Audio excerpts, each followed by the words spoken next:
ನಮಸ್ತೆ. ಸ್ಪರ್ಧಾ ಅಶ್ವಮೇಧ ಮಾಸಿಕ ಪತ್ರಿಕೆ ಕ್ಷಿಪ್ರ ಅವಲೋಕನಕ್ಕೆ ತಮ್ಮೆಲ್ಲರಿಗೂ ಸ್ವಾಗತ.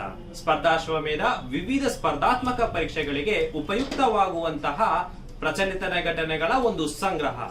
ಈ ಮಾಸ ಪತ್ರಿಕೆಯಲ್ಲಿ Press Information Bureau, All India Radio, the Hindu, Vijaya Karnataka, Prajavani ಈ ರೀತಿ ಹಲವಾರು ವೆಬ್ಸೈಟ್ ಹಾಗೂ ದೈನಂದಿನ ಪತ್ರಿಕೆಗಳಿಂದ ವಿಶ್ವಾಸಾರ್ಹ ಮೂಲಗಳಿಂದ ದಾಖಲಿಸಿದ ಮಾಹಿತಿಯಾಗಿದೆ. ಈಗ ಸೆಪ್ಟೆಂಬರ್ ತಿಂಗಳ ಕ್ಷಿಪ್ರ ಅವಲೋಕನವನ್ನ ಆರಂಭಿಸೋಣ ಬನ್ನಿ.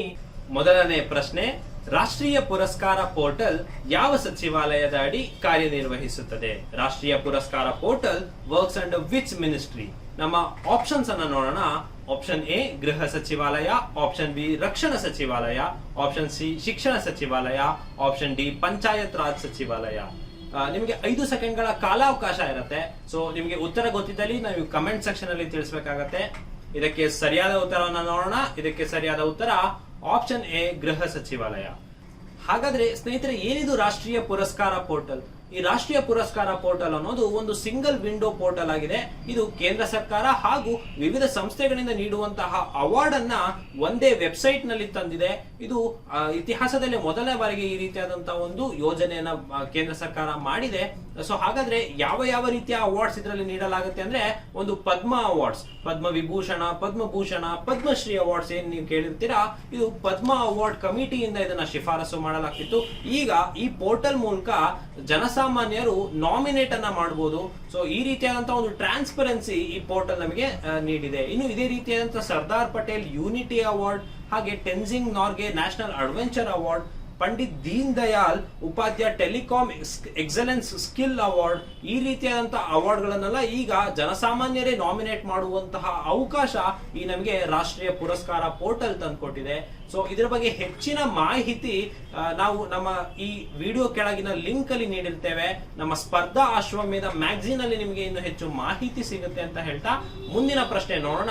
ಮುಂದಿನ ಪ್ರಶ್ನೆ, ಇತ್ತೀಚೆಗೆ ಜೇಮ್ಸ್ ವೆಬ್ ಟೆಲಿಸ್ಕೋಪ್ ಯಾವ ಗ್ರಹದಲ್ಲಿ ಅರೋರಾ ಮತ್ತು ಉಂಗುರಗಳನ್ನು ಪತ್ತೆ ಮಾಡಿದೆ? In which planet auroras and rings were discovered by James Webb telescope? ನಮ್ಮ ಆಯ್ಕೆಗಳನ್ನ ನೋಡೋಣ. ಆಪ್ಷನ್ ಎ ಮಂಗಳ ಗ್ರಹ, ಆಪ್ಷನ್ ಬಿ ಶನಿ ಗ್ರಹ, ಆಪ್ಷನ್ ಸಿ ಗುರು ಗ್ರಹ, ಆಪ್ಷನ್ ಡಿ ಶುಕ್ರ ಗ್ರಹ. ಆಪ್ಷನ್ ಡಿ ಶುಕ್ರ ಗ್ರಹ. ಹಾಗಾದ್ರೆ ಸ್ನೇಹಿತರೆ, ನಿಮ್ಗೆ 5 ಸೆಕೆಂಡ್ಗಳ ಕಾಲಾವಕಾಶ ಇದೆ. ಉತ್ತರ ಗೊತ್ತಿದ್ದಲ್ಲಿ ಕಮೆಂಟ್ಸ್ ನಲ್ಲಿ ಆಪ್ಷನ್ಸ್ ಅನ್ನ ತಿಳಿಸಿ. ಇದಕ್ಕೆ ಸರಿಯಾದ ಉತ್ತರ ಯಾವ್ದಾಗಿರುತ್ತೆ ಅಂತ ಹೇಳಿದ್ರೆ ಅದು ಆಪ್ಷನ್ ಸಿ ಗುರು ಗ್ರಹ ಆಗಿರುತ್ತೆ. ಸ್ನೇಹಿತರೆ, ಈ ಅರೋರಾ ಮತ್ತು ರಿಂಗ್ ಅಂದ್ರೆ ಏನು, ಅಥವಾ ಅರೋರಾ ಮತ್ತು ಉಂಗುರಗಳು ಅಂದ್ರೆ ಏನು ಅಂತ ಹೇಳ್ಬಿಟ್ಟು ತಿಳ್ಕೋಣ. ಈಗ ನೋಡಿ, ಒಂದು ಪ್ಲಾನೆಟ್ ಇದೆ ಅಂತ ಹೇಳಿದ್ರೆ ಆ ಪ್ಲಾನೆಟ್ ನಲ್ಲಿ ಒಂದು ಮ್ಯಾಗ್ನೆಟೋಸ್ಪಿಯರ್ ಅನ್ನೋ ರೀತಿಯಾದಂತಹ ಒಂದು ಅಯೋನೋಸ್ಪಿಯರ್ ಇರುತ್ತೆ. ಸೊ ಈ ಮ್ಯಾಗ್ನೆಟೋಸ್ಪಿಯರ್ ಗೆ ಒಂದು ಸೋಲಾರ್ ವಿಂಡ್, ನಮ್ಮ ಸೂರ್ಯನಿಂದ ಬರುವಂತಹ ಗಾಳಿಗಳು ಈ ಮ್ಯಾಗ್ನೆಟೋಸ್ಪಿಯರ್ ಗೆ ತಾಕ್ತು ಅಂದ್ರೆ ಅದು ಬೆಳಕಿನ ರೂಪದಲ್ಲಿ ಒಂದು ಅರೋರಾವನ್ನ ಕ್ರಿಯೇಟ್ ಮಾಡುತ್ತೆ. ಇದು ಪ್ರಮುಖವಾಗಿ ಪೋಲಾರ್ ರೀಜನ್ಸ್ ನಲ್ಲಿ ಕಂಡು ಬರುತ್ತೆ. ಅಂದ್ರೆ ಆರ್ಟಿಕ್ ಅಥವಾ ಅಂಟಾರ್ಟಿಕ್ ರೀಜನ್ ಅಲ್ಲಿ ನಮ್ಮ ಭೂಮಿಯಲ್ಲಿ ಇದು ಕಂಡು ಬರುತ್ತೆ. ಅರೋರಾಗಳು ಮತ್ತೆ ರಿಂಗ್, ಈ ರೀತಿ ಆಕಾಶದಲ್ಲಿ ಒಂದು ರಿಂಗ್ ಅನ್ನ, ಉಂಗುರವನ್ನ ರೀತಿ ಸೂರ್ಯದ ಕಿರಣಗಳು ಕಂಡು ಬರುತ್ತೆ. ಅರೋರಾ ಮತ್ತು ರಿಂಗ್. ಈಗ ಇದೇ ರೀತಿಯಾದಂತಹ ಅರೋರಾ ಮತ್ತು ರಿಂಗ್ಸ್ ಅನ್ನ ಗುರು ಗ್ರಹದಲ್ಲಿ ಇತ್ತೀಚೆಗೆ ಪತ್ತೆ ಹಚ್ಚಲಾಗಿದೆ. ಇದು ಯಾವುದರಿಂದ ಕ್ಯಾಪ್ಚರ್ ಮಾಡಲಾಗಿದೆ ಅಂದ್ರೆ ಜೇಮ್ಸ್ ವೆಬ್ ಟೆಲಿಸ್ಕೋಪ್. ಈ ಜೇಮ್ಸ್ ವೆಬ್ ಟೆಲಿಸ್ಕೋಪ್ ನೀವು ಇದು ಸುಮಾರು ಬಾರಿ ಕೇಳಿರ್ತೀರಾ. ಇದು ನಾಸಾದಿಂದ ಬಿಡುಗಡೆ ಮಾಡಿರುವಂತಹ ಒಂದು ಟೆಲಿಸ್ಕೋಪ್. ಇದು ಹಲವಾರು ಲೈಟ್ ಇಯರ್ಸ್ ದೂರದ ವಿಷಯಗಳನ್ನ ಇದು ಕ್ಯಾಪ್ಚರ್ ಮಾಡುತ್ತೆ. ಸೊ ಇತ್ತೀಚೆಗೆ ಅದರ ಫೋಟೋಸ್ ಗಳು ಕೂಡ ಬಂದಿತ್ತು. ಇದು ಸುದ್ದಿಯಲ್ಲಿದೆ, ನಿಮಗೆ ಪರೀಕ್ಷೆಗೆ ಬರ್ಬೋದು. ಸೊ ಇದ್ರ ಬಗ್ಗೆ ತಿಳಿದಿರ್ಲಿ. ಇನ್ನು ಹೆಚ್ಚಿನ ಮಾಹಿತಿಗಾಗಿ ನಮ್ಮ ಸ್ಪರ್ಧಾ ಅಶ್ವಮೇಧ ಮ್ಯಾಗಝೀನ್ PDF ಈ ಲಿಂಕ್ ಕೆಳಗಡೆ ಇರುತ್ತೆ, ನೀವು ಅದನ್ನ ಡೌನ್ಲೋಡ್ ಮಾಡ್ಕೋಬೇಕಾಗತ್ತೆ. ಮುಂದಿನ ಪ್ರಶ್ನೆಗೆ ಹೋಗೋಣ. ಮುಂದಿನ ಪ್ರಶ್ನೆ, ಭಾರತದ ಮೊದಲ ದೇಶೀಯ ನಿರ್ಮಿತ ಹೈಡ್ರೋಜನ್ ಬಸ್ ಯಾವ ರಾಜ್ಯದಲ್ಲಿ ಆರಂಭಗೊಂಡಿದೆ? India's first hydrogen bus started in which state ಅಂತ ಹೇಳ್ಬಿಟ್ಟು ಇದಕ್ಕೆ ಆಪ್ಷನ್ಸ್ ನೋಡೋಣ. Option A Maharashtra, option B Karnataka, option C Goa, option D Delhi. ಸ್ನೇಹಿತರೆ, ನಿಮಗೆ 5 ಸೆಕೆಂಡ್ಗಳ ಕಾಲಾವಕಾಶ ಇರುತ್ತೆ. ಸರಿಯಾದ ಉತ್ತರವನ್ನ ನೀವು ಕಮೆಂಟ್ಸ್ ನಲ್ಲಿ ತಿಳಿಸಬೇಕಾಗತ್ತೆ. ಇದಕ್ಕೆ ಸರಿಯಾದ ಉತ್ತರವನ್ನು ನೋಡೋಣ. ಇದಕ್ಕೆ ಸರಿಯಾದ ಉತ್ತರ ಆಪ್ಷನ್ ಎ ಮಹಾರಾಷ್ಟ್ರ ಆಗಿರುತ್ತೆ. ಈ ಹೈಡ್ರೋಜನ್ ಬಸ್ ಅಂದ್ರೆ ಏನು ಅಂತ ಹೇಳಿದ್ರೆ, ಹೈಡ್ರೋಜನ್ ಫ್ಯೂಯಲ್ ಸೆಲ್ಸ್ HFC ಅಂತ ಏನ್ ಕರಿತೇವೆ, ಸೊ ಇದನ್ನ ಉಪಯೋಗಿಸ್ಕೊಂಡು ಈ ಬಸ್ ಅನ್ನ ಚಾಲ್ತಿ ಮಾಡಲಾಗತ್ತೆ. ಹೇಗೆ ನೀವು ಪೆಟ್ರೋಲ್ ಅನ್ನ ಫಾಸಿಲ್ ಫ್ಯೂಯಲ್ಸ್ ಇಂದ ಆಗಿರುವಂತಹ ಪೆಟ್ರೋಲ್ ನಿಂದ ಒಂದು ಕಂಬಷನ್ ಇಂಜಿನ್ ಅನ್ನು ನೀವು ಉಪಯೋಗಿಸ್ತೀರಾ, ಅದೇ ರೀತಿಯಾದಂತಹ ಹೈಡ್ರೋಜನ್ ಫ್ಯೂಯಲ್ ಸೆಲ್ಸ್ ಇಂದ ಚಾಲ್ತಿ ಆಗುವಂತಹ ಒಂದು ಇಂಜಿನ್ ನ ಇದನ್ನ ಡೆವಲಪ್ ಮಾಡಿದ್ದಾರೆ. ಸೊ ಇದು ಮಹಾರಾಷ್ಟ್ರದಲ್ಲಿ ಈ ರೀತಿಯಾದಂತಹ ಒಂದು ಬಸ್ ಚಾಲ್ತಿ ಆಗಿದೆ. ಇದು ನಮ್ಮ ಇವಿಗಿಂತ ಬೆಟರ್. ಯಾಕಂತ ಹೇಳಿದ್ರೆ ಈ ಎಲೆಕ್ಟ್ರಿಕ್ ವೆಹಿಕಲ್ಸ್ ಅಲ್ಲಿ ಈ ಕೆಮಿಕಲಿ ರಿಲೇಟೆಡ್ ಒಂದು ಬ್ಯಾಟರಿ ಸೆಲ್ಸ್ ನ ಮಾಡಿರ್ತಾರೆ. ಸೊ ಅದು ಕೂಡ ನಿಮ್ಗೆ ಪರಿಸರಕ್ಕೆ ಹಾನಿಕಾರಕ ಆಗಿರ್ಬೋದು. ಆದ್ರೆ ಈ ಹೈಡ್ರೋಜನ್ ಫ್ಯೂಯಲ್ ಸೆಲ್ಸ್ ಎಮಿಷನ್ ಅಲ್ಲಿ ಕೇವಲ ವಾಟರ್ ವೇಪರ್ ಅನ್ನ ಬಿಡೋದ್ರಿಂದ ಇದು ನಮ್ಮ ಪರಿಸರಕ್ಕೆ ಅತ್ಯಂತ ಕಡಿಮೆ ಅಥವಾ ಒಂದು ಏನೂ ಇಲ್ಲ ಅಂತ ಹೇಳ್ಬೋದು. ಸೊ ಆ ರೀತಿಯಾದಂತಹ ಎಮಿಷನ್ ಇದು ಮಾಡೋದ್ರಿಂದ ಇದು ಪರಿಸರಕ್ಕೆ ತುಂಬಾ ಉತ್ತಮವಾದಂತದ್ದು. ಸೊ ಈ ಹೈಡ್ರೋಜನ್ ಫ್ಯೂಯಲ್ ಸೆಲ್ಸ್ ಇಂದ ಚಾಲ್ತಿ ಆಗುವಂತಹ ಈ ಹೈಡ್ರೋಜನ್ ಬಸ್ ಭಾರತದ ಮೊಟ್ಟ ಮೊದಲ ಹೈಡ್ರೋಜನ್ ಬಸ್ ನಮಗೆ ಮಹಾರಾಷ್ಟ್ರದಲ್ಲಿ ಕಂಡು ಬರುತ್ತೆ. ಇನ್ನು ಇದರ ಬಗ್ಗೆ ಇದು CSIR ಮತ್ತೆ KPIT ಕಂಪನಿಯಿಂದ ಮೂಲಕ ಇದು ಸ್ಥಾಪಿತವಾಗಿದೆ. ಸೊ ಇದ್ರ ಬಗ್ಗೆ ಹೆಚ್ಚಿನ ಮಾಹಿತಿಗೆ ನೀವು ಸ್ಪರ್ಧಾ ಅಶ್ವಮೇಧ PDF ಮ್ಯಾಗಝೀನ್ ಅನ್ನು ನೀವು ತೆಗೆದುಕೊಳ್ಬೇಕಾಗತ್ತೆ. ಅದರ ಲಿಂಕ್ ನಾವು ವಿಡಿಯೋ ಕೆಳಗೆ ನೀಡಿರುತ್ತೇವೆ. ಮುಂದಿನ ಪ್ರಶ್ನೆಗೆ ಹೋಗೋಣ. ಭಾರತದ ಯಾವ ರಾಜ್ಯದಲ್ಲಿ IAC ವಿಕ್ರಾಂತ್ ನೌಕೆಯನ್ನ ಅಭಿವೃದ್ಧಿಪಡಿಸಲಾಗಿದೆ? IAC Vikrant was developed in which state of India? ಇದಕ್ಕೆ ಆಪ್ಷನ್ಸ್ ಅನ್ನ ನೋಡೋಣ. Option A Odisha, option B Visakhapatnam, option C Kerala, option D Tamil Nadu. ನಿಮಗೆ 5 ಸೆಕೆಂಡ್ಗಳ ಕಾಲಾವಕಾಶ ಇರುತ್ತೆ. ನಿಮಗೆ ಉತ್ತರ ಗೊತ್ತಿದ್ದಲ್ಲಿ ಕಮೆಂಟ್ಸ್ ನಲ್ಲಿ ನೀವು ಉತ್ತರವನ್ನ ತಿಳಿಸಬಹುದು. ಇದಕ್ಕೆ ಸರಿಯಾದ ಉತ್ತರವನ್ನ ನೋಡೋಣ. ಇದಕ್ಕೆ ಸರಿಯಾದ ಉತ್ತರ ಆಪ್ಷನ್ ಸಿ ಕೇರಳ. ಸೊ ಹಾಗಾದ್ರೆ ಸ್ನೇಹಿತರೆ, ಈ IAC ಮತ್ತೆ INC ಇದು ವ್ಯತ್ಯಾಸ ಏನು ಅಂತ ನೀವು ತಿಳ್ಕೊಬೇಕಾಗತ್ತೆ. INC ಅಂತ ಹೇಳಿದ್ರೆ ಇಂಡಿಯನ್ ನೇವಲ್ ಶಿಪ್ ಆಗಿರುತ್ತೆ, ಅಥವಾ IAC ಅಂದ್ರೆ ಇಂಡಿಯನ್ ಇಂಡಿಜಿನಸ್ ಏರ್ಕ್ರಾಫ್ಟ್ ಕ್ಯಾರಿಯರ್ ಆಗಿರುತ್ತೆ. ಸೊ ಇದರ ವ್ಯತ್ಯಾಸ ಏನು ಅಂತ ಹೇಳಿದ್ರೆ, ಇಂಡಿಯನ್ ನೇವಲ್ ಶಿಪ್ ಒಂದು ವಾರ್ ಶಿಪ್ ಆಗಿ ಉಪಯೋಗಿಸ್ತಾರೆ. ಈ ಏರ್ಕ್ರಾಫ್ಟ್ ಕ್ಯಾರಿಯರ್ ಅಲ್ಲಿ ಅದರಲ್ಲೇ ಟೇಕ್ ಆಫ್ ಮತ್ತೆ ಲ್ಯಾಂಡ್ ಆಗುವಂತಹ ಸಾಮರ್ಥ್ಯ ಉಳ್ಳ ಒಂದು ನೇವಲ್ ಶಿಪ್ ಆಗಿರುತ್ತೆ.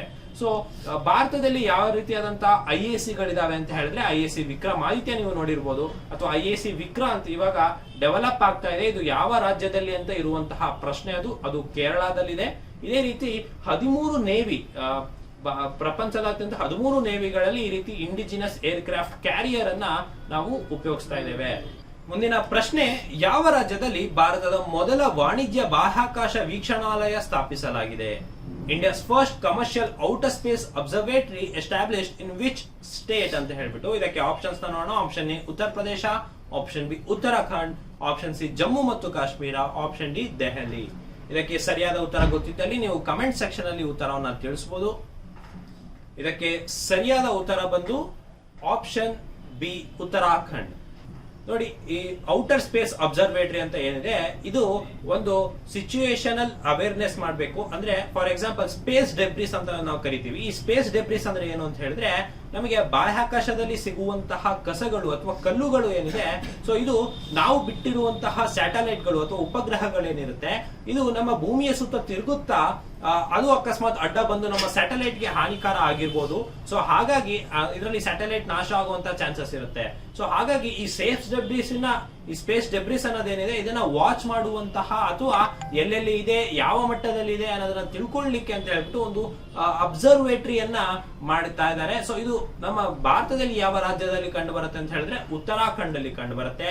ಇದಕ್ಕೆ ಹೆಚ್ಚಿನ ಮಾಹಿತಿ ನಿಮ್ಗೆ ಮ್ಯಾಗಝೀನ್ ಅಲ್ಲಿ ನೀಡಲಾಗಿರುತ್ತೆ. ಅದರ ಲಿಂಕ್ ನಿಮಗೆ ವಿಡಿಯೋದ ಕೆಳಗೆ ಸಿಗುತ್ತೆ. ಇನ್ನು ಮುಂದಿನ ಪ್ರಶ್ನೆಗೆ ನೋಡೋಣ. ಮುಂದಿನ ಪ್ರಶ್ನೆ, ಪೇಟಿಎಂ ಆಪ್ ಅನ್ನು ಅಭಿವೃದ್ಧಿಪಡಿಸಿದ ದೇಶ ಯಾವುದು? ನೀವೆಲ್ಲ ಯೂಸ್ ಮಾಡ್ತಾ ಇರ್ತೀರಾ ಪೇಟಿಎಂ ಪೇಮೆಂಟ್ ಬ್ಯಾಂಕ್ ಅಂತ ಹೇಳ್ಬಿಟ್ಟು. ಸೊ ಈ Paytm was developed by which country? Options ಅನ್ನ ನೋಡೋಣ. Option C USA, option B Bharat, option C UK, option D Dubai. So ನಿಮ್ಗೆ ಈ ಪೇಟಿಎಂ ಅನ್ನ ಯಾವ ಕಂಟ್ರಿ ಡೆವಲಪ್ ಮಾಡಿದೆ ಅಂತ ತಿಳಿದಿತ್ತು ಅಂದ್ರೆ ಅದನ್ನ ಕಮೆಂಟ್ ಸೆಕ್ಷನ್ ಅಲ್ಲಿ ತಿಳಿಸಿ. ಇದಕ್ಕೆ ಸರಿಯಾದ ಉತ್ತರ ಯಾವ್ದಾಗಿರುತ್ತೆ ಅಂದ್ರೆ ಆಪ್ಷನ್ ಬಿ ಭಾರತ. ಇದು ಒಂದು UPI ಅಥವಾ ಏನು ಆನ್ಲೈನ್ ಪೇಮೆಂಟ್ಸ್ ಅನ್ನ ನೀವು ಮಾಡ್ತೀರಾ, ಸೊ ಅದಕ್ಕೆ ಬಳಸುವಂತಹ ಒಂದು ಆಪ್ ಆಗಿದೆ. ಸೊ ಇದು ಅತಿ ಹೆಚ್ಚು ಡೌನ್ಲೋಡೆಡ್ ಆಪ್ ಅಂತ ಹೇಳ್ಬಿಟ್ಟು ಕರ್ಸ್ಕೊಳತ್ತೆ. ಇದರ CEO ಯಾರು ಅಂತ ಹೇಳಿದ್ರೆ ವಿಜಯ್ ಶೇಖರ್ ಶರ್ಮಾ. 2010ರಲ್ಲಿ ಈ ಪೇಟಿಎಂ ಅನ್ನೋದನ್ನ ಸ್ಟಾರ್ಟ್ ಮಾಡ್ತಾರೆ. ಇದು ಯಾವ ಮಟ್ಟಿಗೆ ಬೆಳೆಯುತ್ತೆ ಅಂತ ಹೇಳಿದ್ರೆ, ಇದು ಅತಿ ಹೆಚ್ಚು ಡೌನ್ಲೋಡೆಡ್ ಪೇಮೆಂಟ್ ಆಪ್ ಅಂತ ಕರ್ಸ್ಕೊಳ್ಳುತ್ತೆ. ಅಷ್ಟೇ ಅಲ್ಲದೆ 2021ರಲ್ಲಿ ಇದರ ಇನಿಷಿಯಲ್ ಪಬ್ಲಿಕ್ ಆಫರಿಂಗ್ ಅಥವಾ IPO ಅನ್ನೋದು ಏನಂತ ಕರೀತಾರೆ, ಸೊ ಅದು ಕೂಡ ಇದನ್ನ ಹೊರಬಿಟ್ಟಿದೆ. ಸೊ ವಿಜಯ್ ಶೇಖರ್ ಶರ್ಮಾ ಅವರು ಈಗೂ ಸಹ ಸಿಇಒ ಆಗಿ ಮುಂದುವರೆದಿದ್ದಾರೆ. ಸೊ ಅದಕ್ಕೆ ಇದು ಸುದ್ದಿಯಲ್ಲಿತ್ತು. ಇದ್ರ ಬಗ್ಗೆ ತಿಳಿದಿರ್ಲಿ. ಪೇಟಿಎಂ ಜನರಲ್ ಆಗಿ ಯಾವ ಕಂಪನಿಯ ಅಂಡರ್ ಅಲ್ಲಿ ಇದು ರಿಜಿಸ್ಟರ್ ಆಗಿದೆ ಅಂತ ಹೇಳಿದ್ರೆ 197 ಕಮ್ಯುನಿಕೇಶನ್ ಲಿಮಿಟೆಡ್. ಇದ್ರ ಬಗ್ಗೆ ತಿಳಿದಿರ್ಲಿ. ಇನ್ನು ಹೆಚ್ಚಿನ ಮಾಹಿತಿಗಾಗಿ ನಮ್ಮ ಸ್ಪರ್ಧಾ ಅಶ್ವಮೇಧ ಮ್ಯಾಗಝಿನ್ ಅನ್ನ ನೀವು ನೋಡ್ಕೋಬೇಕಾಗತ್ತೆ. ಇನ್ನು ಮುಂದಿನ ಪ್ರಶ್ನೆಗೆ ಹೋಗೋಣ. ಮುಂದಿನ ಪ್ರಶ್ನೆ, ಇತ್ತೀಚೆಗೆ VLSR-SAM ಕ್ಷಿಪಣಿ ಪರೀಕ್ಷೆ ಎಲ್ಲಿ ನಡೆಯಿತು? VLSR-SAM missile was tested at which location ಅಂತ ಹೇಳ್ಬಿಟ್ಟು ಕೇಳಿದ್ದಾರೆ.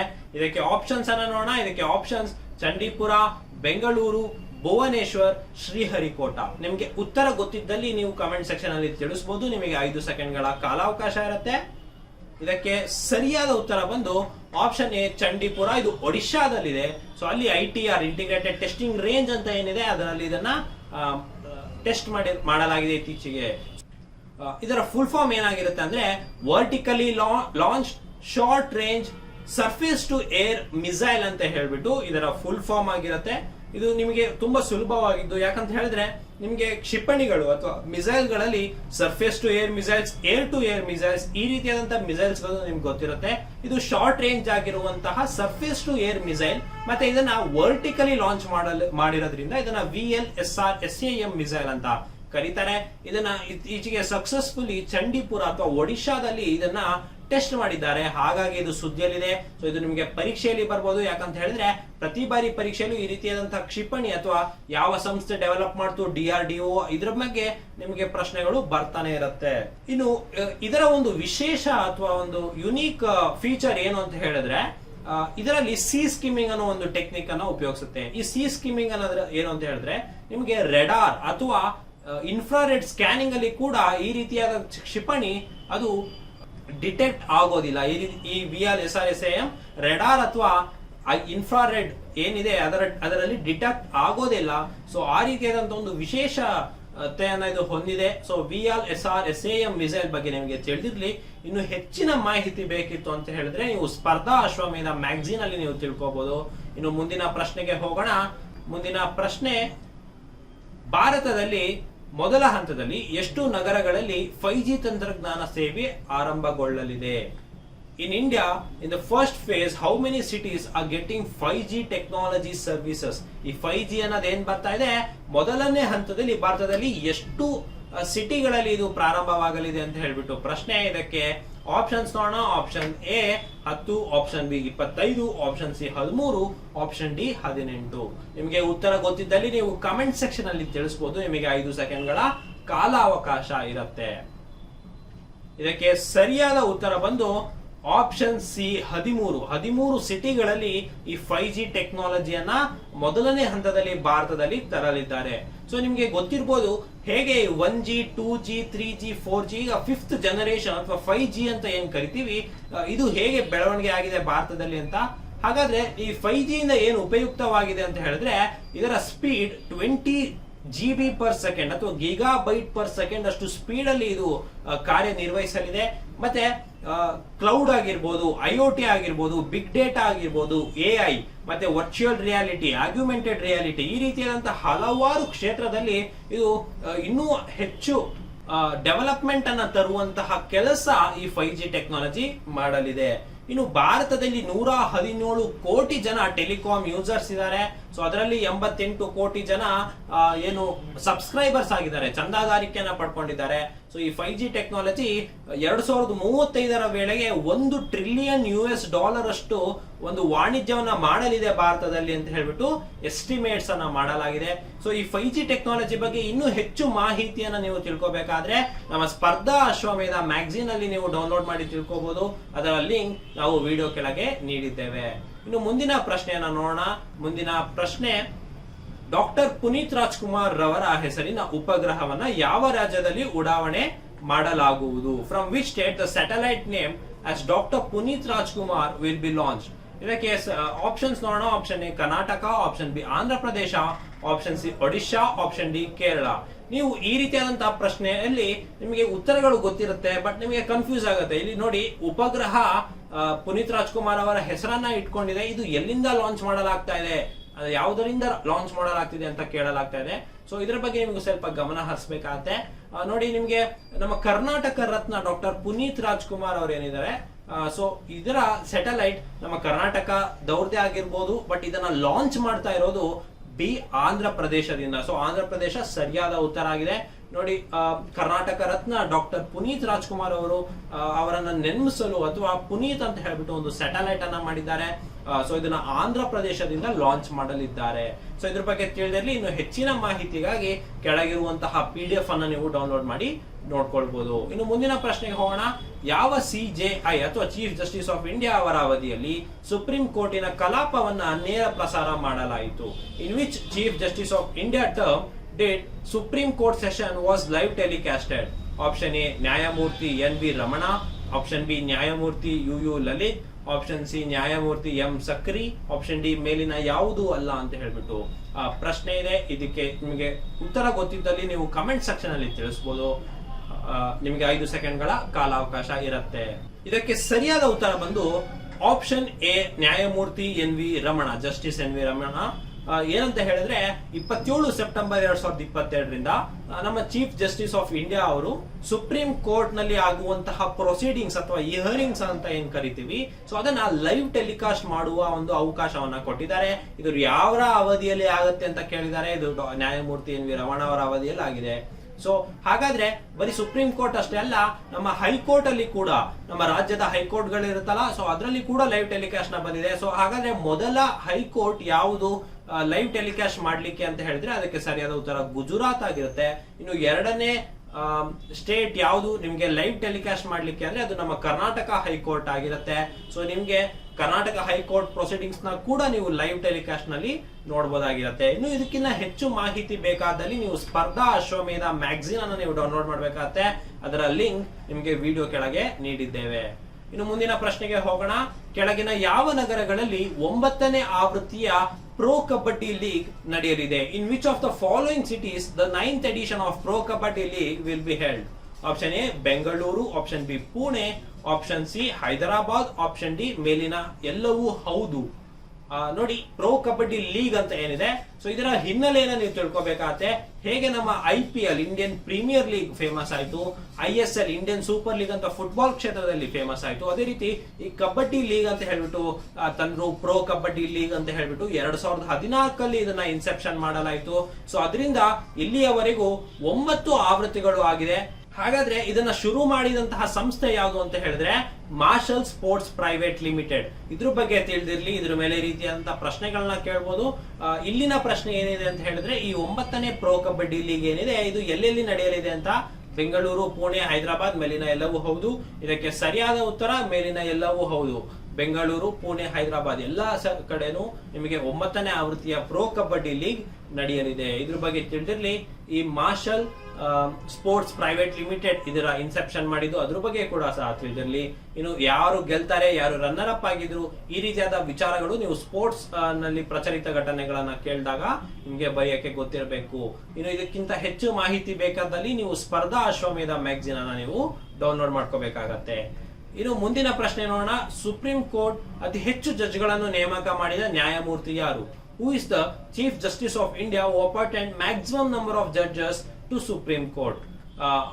Option A Justice NV Ramana, Option B Justice UU Lalit, Option C Justice AS Oka, Option D Justice Fatima BB. ನೋಡಿ, ಚೀಫ್ ಜಸ್ಟಿಸ್ ಆಫ್ ಇಂಡಿಯಾ ಏನಿದೆ ನಮ್ಮ supreme court ನಲ್ಲಿ ಒಟ್ಟಾರೆ 34 judges ಇರ್ತಾರೆ. 34 ಇದು maximum number of judges supreme court ನಲ್ಲಿ ಇರುವಂತದ್ದು. So ಆದರೆ 34 ಜನ ಯಾವಾಗ್ಲೂ ಇರೋದಿಲ್ಲ. ಸೊ ಅತಿ ಹೆಚ್ಚು ಜಡ್ಜ್ಗಳು ಈ 34 ಜನದಲ್ಲಿ ಅಪಾಯಿಂಟ್ ಮಾಡಿರೋ supreme chief justice of India ಯಾರು ಅಂತ ಇರುವಂತಹ ಪ್ರಶ್ನೆ. ಇದ್ರ ಬಗ್ಗೆ ನಿಮಗೆ ತಿಳಿದಿದ್ರೆ ನೀವು ಕಮೆಂಟ್ ಸೆಕ್ಷನ್ ಅಲ್ಲಿ ಉತ್ತರವನ್ನ ತಿಳಿಸಬಹುದು. ಇದಕ್ಕೆ ಸರಿಯಾದ ಉತ್ತರ ಬಂದು ಜಸ್ಟಿಸ್ NV ರಮಣಾ ಆಗಿರ್ತಾರೆ. ಇನ್ನು ಈ ಸುಪ್ರೀಂ ಕೋರ್ಟ್ ಜಡ್ಜಸ್ ನ ನಂಬರ್ ಗಳು ಎಷ್ಟಿರಬೇಕು ಅಂತ ಹೇಳ್ಬಿಟ್ಟು supreme court number of judges amendment bill 2019 ನಲ್ಲಿ ನಮಗೆ ಇದರ ಬಗ್ಗೆ ಒಂದು ತಿದ್ದುಪಡಿ ಏನಾಗಿದೆ ಮಸೂದೆಯಲ್ಲಿ. ಸೊ ಅದರಲ್ಲಿ ಈ ರೀತಿಯಾದಂತಹ ನಂಬರ್ ಆಫ್ ಜಡ್ಜಸ್ ಬಗ್ಗೆ ನಿಮಗೆ ಇನ್ಫಾರ್ಮೇಶನ್ ಸಿಗುತ್ತೆ. ಸೊ ಇದಕ್ಕಿಂತ ಹೆಚ್ಚಿನ ಮಾಹಿತಿ ಬೇಕಾದಲ್ಲಿ ನೀವು ಕೆಳಗಡೆ ಕೊಟ್ಟಿರುವಂತಹ ಲಿಂಕ್ ಮೂಲಕ ಸ್ಪರ್ಧಾ ಅಶ್ವಮೇಧ ಮಾಸಪತ್ರಿಕೆಯನ್ನ ನೀವು ಡೌನ್ಲೋಡ್ ಮಾಡ್ಕೋಬೇಕಾಗತ್ತೆ. ಇನ್ನು ಮುಂದಿನ ಪ್ರಶ್ನೆಗೆ ಹೋಗೋಣ. ನ್ಯಾಯಮೂರ್ತಿ ಯು ಲಲಿತ್ ರವರು ಭಾರತದ ಎಷ್ಟನೇ ಚೀಫ್ ಜಸ್ಟಿಸ್ ಆಫ್ ಇಂಡಿಯಾ ಆಗಿ ನೇಮಕವಾಗಿದ್ದಾರೆ? U Lalit appointed as dash CJ of India ಅಂದ್ರೆ ಎಷ್ಟನೇ ಚೀಫ್ ಜಸ್ಟಿಸ್ ಆಫ್ ಇಂಡಿಯಾ ಆಗಿ ನೇಮಕ ಆಗಿದ್ದಾರೆ ಅಂತ ಹೇಳ್ಬಿಟ್ಟು ಇದಕ್ಕೆ ಆಪ್ಷನ್ಸ್ ಅನ್ನ ನೋಡೋಣ. Option A 47, option B 49, option C 48, option D 50. So ನ್ಯಾಯಮೂರ್ತಿ ಯು ಲಲಿತ್ ಅವ್ರು ಏನಿದ್ದಾರೆ ಅವರು ಎಷ್ಟನೇ ಚೀಫ್ ಜಸ್ಟಿಸ್ ಆಫ್ ಇಂಡಿಯಾ ಆಗಿರ್ತಾರೆ ಭಾರತದ್ದು ಅಂತ ಹೇಳ್ಬಿಟ್ಟು ಇದರ ಉತ್ತರ ಗೊತ್ತಿದ್ದಲ್ಲಿ ನೀವು ಕಮೆಂಟ್ ಸೆಕ್ಷನ್ ಅಲ್ಲಿ ತಿಳಿಸಬಹುದು. ನಿಮಗೆ 5 ಸೆಕೆಂಡ್ಗಳ ಕಾಲಾವಕಾಶವನ್ನ ನೀಡಲಾಗುತ್ತೆ. ಇದಕ್ಕೆ ಸರಿಯಾದ ಉತ್ತರ ಬಂದು ಆಪ್ಷನ್ ಬಿ 49. ಸೊ ನ್ಯಾಯಮೂರ್ತಿ ಯು ಲಲಿತ್ ಅವರು ಭಾರತದ 49ನೇ ಚೀಫ್ ಜಸ್ಟಿಸ್ ಆಫ್ ಇಂಡಿಯಾ ಆಗಲಿದ್ದಾರೆ. ಸೊ ಹಾಗಾದ್ರೆ ಇದಕ್ಕಿಂತ ಮುಂಚೆ ಯಾರಿದ್ರು ಅಂದ್ರೆ ನ್ಯಾಯಮೂರ್ತಿ NV ರಮಣ ಅವರಿದ್ರು. ಇವರ ನಂತರ ಯಾರು ಬರ್ತಾರೆ ಅಂತ ಹೇಳಿದ್ರೆ ಚಂದ್ರಚೂಡ್ ಅಂತ ಹೇಳ್ಬಿಟ್ಟು ನ್ಯಾಯಮೂರ್ತಿ ಡಿ ಚಂದ್ರಚೂಡ್ ಅವರು ಬರ್ತಾರೆ. ಇನ್ನು ಇದೇ ರೀತಿ ಸೀನಿಯಾರಿಟಿ ಮೇಲೆ ಚೀಫ್ ಜಸ್ಟಿಸ್ ಆಫ್ ಇಂಡಿಯಾ ಆಗಲಿದ್ದಾರೆ 2027ಕ್ಕೆ BV Nagarathna, justice BV Nagarathna ಅವರು ಕೂಡ ಮಹಿಳಾ ಚೀಫ್ ಜಸ್ಟಿಸ್ ಆಫ್ ಇಂಡಿಯಾ ಆಗಿ ನೇಮಕವಾಗಲಿದ್ದಾರೆ. ಇನ್ನು ಇದರ ಬಗ್ಗೆ ಹೆಚ್ಚಿನ ಮಾಹಿತಿಗಾಗಿ ನೀವು ಸ್ಪರ್ಧಾ ಅಶ್ವಮೇಧ ಮಾಸಪತ್ರಿಕೆಯನ್ನ ಗಮನಿಸಬಹುದು. ಮುಂದಿನ ಪ್ರಶ್ನೆಯನ್ನ ನೋಡೋಣ. ಮುಂದಿನ ಪ್ರಶ್ನೆ, ಜಾಗತಿಕ ನಾಯಕರ ಮಾನ್ಯತೆಯಲ್ಲ ಶ್ರೇಯಾಂಕದಲ್ಲಿ ಯಾರ ಮೊದಲ ಸ್ಥಾನ ಪಡೆದಿದ್ದಾರೆ? Who got the first place in global leadership index 2022? Option A Joe Biden, option B Vladimir Putin, option C Narendra Modi, option D Volodymyr Zelenskyy. ನೋಡಿ, ಗ್ಲೋಬಲ್ ಲೀಡರ್ಶಿಪ್ ಇಂಡೆಕ್ಸ್ ಅಥವಾ ಜಾಗತಿಕ ನಾಯಕರ ಮಾನ್ಯತೆ ಶ್ರೇಯಾಂಕದಲ್ಲಿ ಯಾರು ಮೊದಲ ಸ್ಥಾನ ಪಡೆದಿದ್ದಾರೆ ಅಂತ ಪ್ರಶ್ನೆ ಇದೆ. ಇದ್ರ ಬಗ್ಗೆ ನಿಮಗೆ ಉತ್ತರ ಗೊತ್ತಿದ್ದಲ್ಲಿ ನೀವು ಕಮೆಂಟ್ ಸೆಕ್ಷನ್ ಅಲ್ಲಿ ತಿಳಿಸಬಹುದು. ನಿಮಗೆ 5 ಸೆಕೆಂಡ್ಗಳ ಕಾಲಾವಕಾಶ ಇರುತ್ತೆ. ಇದಕ್ಕೆ ಸರಿಯಾದ ಉತ್ತರ ಬಂದು ಆಪ್ಷನ್ ಸಿ ನರೇಂದ್ರ ಮೋದಿ ಅವರು ಪ್ರಪಂಚದಲ್ಲಿ ಫಸ್ಟ್ ಪ್ಲೇಸ್ ನ ತಗೊಂಡಿದ್ದಾರೆ ಗ್ಲೋಬಲ್ ಲೀಡರ್ಶಿಪ್ ಇಂಡೆಕ್ಸ್ 2022. ಸೊ ಈ ಇಂಡೆಕ್ಸ್ ಅನ್ನ, ಈ ಸೂಚ್ಯಾಂಕವನ್ನ ಯಾರು ಮಾಡ್ತಾರೆ ಅಂತ ಹೇಳಿದ್ರೆ ಒಂದು ಕೆನೆಡಿ ಹಾರ್ವರ್ಡ್ ಸ್ಕೂಲ್ ಅಂತ ಹೇಳ್ಬಿಟ್ಟಿದೆ. ಸೊ ಅವರು ಈ ಸೂಚ್ಯಾಂಕವನ್ನ ಮಾಡಲಿದ್ದಾರೆ. 37 ಇಂಡಿಕೇಟರ್ಸ್ ಅಥವಾ ಪ್ಯಾರಾಮೀಟರ್ಸ್ ನ ಕನ್ಸಿಡರ್ ಮಾಡಿ ಈ ರೀತಿಯಾದಂತಹ ಒಂದು ಇಂಡೆಕ್ಸ್ ಅನ್ನ ನೀಡಲಾಗತ್ತೆ. ಇದು ಮಾರ್ನಿಂಗ್ ಕನ್ಸಲ್ಟ್ ಸಮೀಕ್ಷೆಯಲ್ಲಿ ನಮಗೆ ತಿಳಿದು ಬಂದಿದೆ. ನರೇಂದ್ರ ಮೋದಿ ಅವರಿಗೆ 75% ಅನುಮೋದನೆಯೊಂದಿಗೆ ಅವರು ಮೊದಲ ಸ್ಥಾನವನ್ನ ಪಡ್ಕೊಂಡಿದ್ದಾರೆ. ಇದೇ ರೀತಿ ಹೆಚ್ಚಿನ ಮಾಹಿತಿ ಬೇಕಾದಲ್ಲಿ ನೀವು ಸ್ಪರ್ಧಾ ಅಶ್ವಮೇಧ ಮಾಸಪತ್ರಿಕೆಯನ್ನ ಡೌನ್ಲೋಡ್ ಮಾಡ್ಕೋಬಹುದು. ಇನ್ನು ಮುಂದಿನ ಪ್ರಶ್ನೆಯನ್ನ ನೋಡೋಣ. ಮುಂದಿನ ಪ್ರಶ್ನೆ, ಭಾರತ ಸರ್ಕಾರವು ಏಕಬಳಿಕ ಪ್ಲಾಸ್ಟಿಕ್ ಅನ್ನ ಯಾವಾಗಿನಿಂದ ನಿಷೇಧಿಸಿದೆ? From when did India government ban single use plastic? 1 July 2022, option B 15 August 2022, 15 July 2022, 15 June 2022. ನೋಡಿ, ಈ ಸಿಂಗಲ್ ಯೂಸ್ ಪ್ಲಾಸ್ಟಿಕ್ ಅನ್ನೋದೇನಿದೆ ಇದು ಒಂದ್ಸಲಿ ಯೂಸ್ ಮಾಡಿ ಎಸೆಯುವಂತಹ ಪ್ಲಾಸ್ಟಿಕ್ ಅನ್ನ ನಾವು ಸಿಂಗಲ್ ಯೂಸ್ ಪ್ಲಾಸ್ಟಿಕ್ ಅಂತ ಹೇಳ್ತೀವಿ. ಇದರಲ್ಲಿ ಯಾಕೆ ಇದನ್ನ ಬ್ಯಾನ್ ಮಾಡಿದ್ದಾರೆ ಅಂತ ಹೇಳ್ಬಿಟ್ಟು, ಇದನ್ನ ರೀಸೈಕಲ್ ಮಾಡ್ಲಿಕ್ಕೆ ಬರೋದಿಲ್ಲ. ಸೊ ಒಂದು ಸಲಿ ಉಪಯೋಗಿಸಿದ್ರೆ ಅದು ನಮ್ಮ ಪರಿಸರ ಮಾಲಿನ್ಯವನ್ನ ಮಾಡುತ್ತೆ. ಸೊ ಹಾಗಾಗಿ ಪಾಲಿಯಿಸ್ಟರಿನ್ ಅಥವಾ ಎಕ್ಸ್ಪ್ಯಾಂಡೆಡ್ ಪಾಲಿಯಿಸ್ಟರಿನ್ ಇಂದ ಮಾಡಲ್ಪಡುವಂತಹ ಈ ರೀತಿಯಾದಂತಹ ಸಿಂಗಲ್ ಯೂಸ್ ಪ್ಲಾಸ್ಟಿಕ್ ಅನ್ನ ಭಾರತ ಸರ್ಕಾರ ಬ್ಯಾನ್ ಮಾಡಿದೆ ಸಂಪೂರ್ಣವಾಗಿ. ಸೊ ಇದು ಯಾವಾಗಿಂದ ಜಾರಿ ಆಗಿದೆ ಅಂತ ಹೇಳ್ಬಿಟ್ಟು ಪ್ರಶ್ನೆ. ಇದಕ್ಕೆ ಸರಿಯಾದ ಉತ್ತರ ಯಾವ್ದಾಗಿರುತ್ತೆ ಅಂತ ಹೇಳಿದ್ರೆ ಆಪ್ಷನ್ ಎ 1 ಜುಲೈ 2022ರಿಂದ ಈ ಸಿಂಗಲ್ ಯೂಸ್ ಪ್ಲಾಸ್ಟಿಕ್ ಅನ್ನ ಬ್ಯಾನ್ ಮಾಡಲಾಗಿದೆ. ನೋಡಿ, ಈ ಸಿಂಗಲ್ ಯೂಸ್ ಪ್ಲಾಸ್ಟಿಕ್ ಅನ್ನು ಅಕಸ್ಮಾತ್ ಉಪಯೋಗಿಸಿದ್ರೆ ಏನು ಅಂತ ಹೇಳಿದ್ರೆ ಎನ್ವೈರನ್ಮೆಂಟ್ ಪ್ರೊಟೆಕ್ಷನ್ ಆಕ್ಟ್ 1986 ಪ್ರಕಾರ ನಿಮಗೆ ದಂಡವನ್ನು ವಿಧಿಸಲಾಗುತ್ತೆ. ಇವನ್ ನಿಮಗೆ ಜೈಲು ಶಿಕ್ಷೆ ಕೂಡ ಆಗಬಹುದು. ಸೊ ಹಾಗಾಗಿ ಯಾರ್ಯಾರು ಸಿಂಗಲ್ ಯೂಸ್ ಪ್ಲಾಸ್ಟಿಕ್ ಅನ್ನ ನೀವು ಉಪಯೋಗಿಸ್ತಾ ಇದ್ದೀರಾ, ಅದನ್ನ ಪಾಲಿಯಿಸ್ಟರಿನ್ ಅಥವಾ ಎಕ್ಸ್ಪ್ಯಾಂಡೆಡ್ ಪಾಲಿಯಿಸ್ಟರಿನ್ ಇಂದ ಮಾಡಲ್ಪಟ್ಟಂತಹ ಒಂದು ಏಕಬಳಿಕ ಪ್ಲಾಸ್ಟಿಕ್ ಅನ್ನ ನೀವು ಉಪಯೋಗಿಸ್ತಾ ಇದ್ರೆ ಅದನ್ನ ಈ ಕೂಡಲೇ ನಿಲ್ಲಿಸಿ ಅಂಗಡಿಗಳಿಗಾಗಿ ತಮ್ಮದೇ ಆದಂತಹ ಬಟ್ಟೆ ಬ್ಯಾಗ್ ಅನ್ನ ತೆಗೆದುಕೊಂಡು ಹೋಗಿ ಅಂತ ಹೇಳ್ತಾ, ಇದಕ್ಕೆ ಹೆಚ್ಚಿನ ಮಾಹಿತಿ ಬೇಕಾದಲ್ಲಿ ನೀವು ಸ್ಪರ್ಧಾ ಅಶ್ವಮೇಧ ಮಾಸಪತ್ರಿಕೆಯನ್ನು ಡೌನ್ಲೋಡ್ ಮಾಡ್ಕೊಳ್ಳಿ. ಲಿಂಕ್ ಅನ್ನ ನಿಮಗೆ ವಿಡಿಯೋ ಕೆಳಗೆ ನೀಡಿದ್ದೇವೆ. ಇನ್ನು ಮುಂದಿನ ಪ್ರಶ್ನೆ ನೋಡೋಣ. ಮುಂದಿನ ಪ್ರಶ್ನೆ, ಏಷ್ಯಾ ಪೆಸಿಫಿಕ್ ವಲಯದಲ್ಲಿ ಯಾವ ನಗರವು ಅಗ್ರ ಟೆಕ್ ಹಬ್ ಎನ್ನಿಸಿದೆ? Which city is regarded as a prominent tech hub in Asia Pacific region? ಇದಕ್ಕೆ option A Bengaluru, option B Beijing, option C Tokyo, option D Moscow. ಇದಕ್ಕೆ ಸರಿಯಾದ ಉತ್ತರ ನಿಮಗೆ ತಿಳಿದಿದ್ದಲ್ಲಿ ನೀವು ಕಮೆಂಟ್ ಸೆಕ್ಷನ್ ಅಲ್ಲಿ ತಿಳಿಸಬಹುದು. ನಿಮಗೆ 5 ಸೆಕೆಂಡ್ಗಳ ಕಾಲಾವಕಾಶ ಇರುತ್ತೆ. ಇದಕ್ಕೆ ಸರಿಯಾದ ಉತ್ತರ ಬಂದು ಆಪ್ಷನ್ ಬಿ ಬೀಜಿಂಗ್ ಆಗಿರುತ್ತೆ. ನೋಡಿ, ಅಗ್ರ ಟೆಕ್ ಹಬ್ ಅಂದ್ರೆ ಬೆಂಗಳೂರಿಗೆ 2ನೇ ರ್ಯಾಂಕ್ ಸಿಕ್ಕಿದೆ.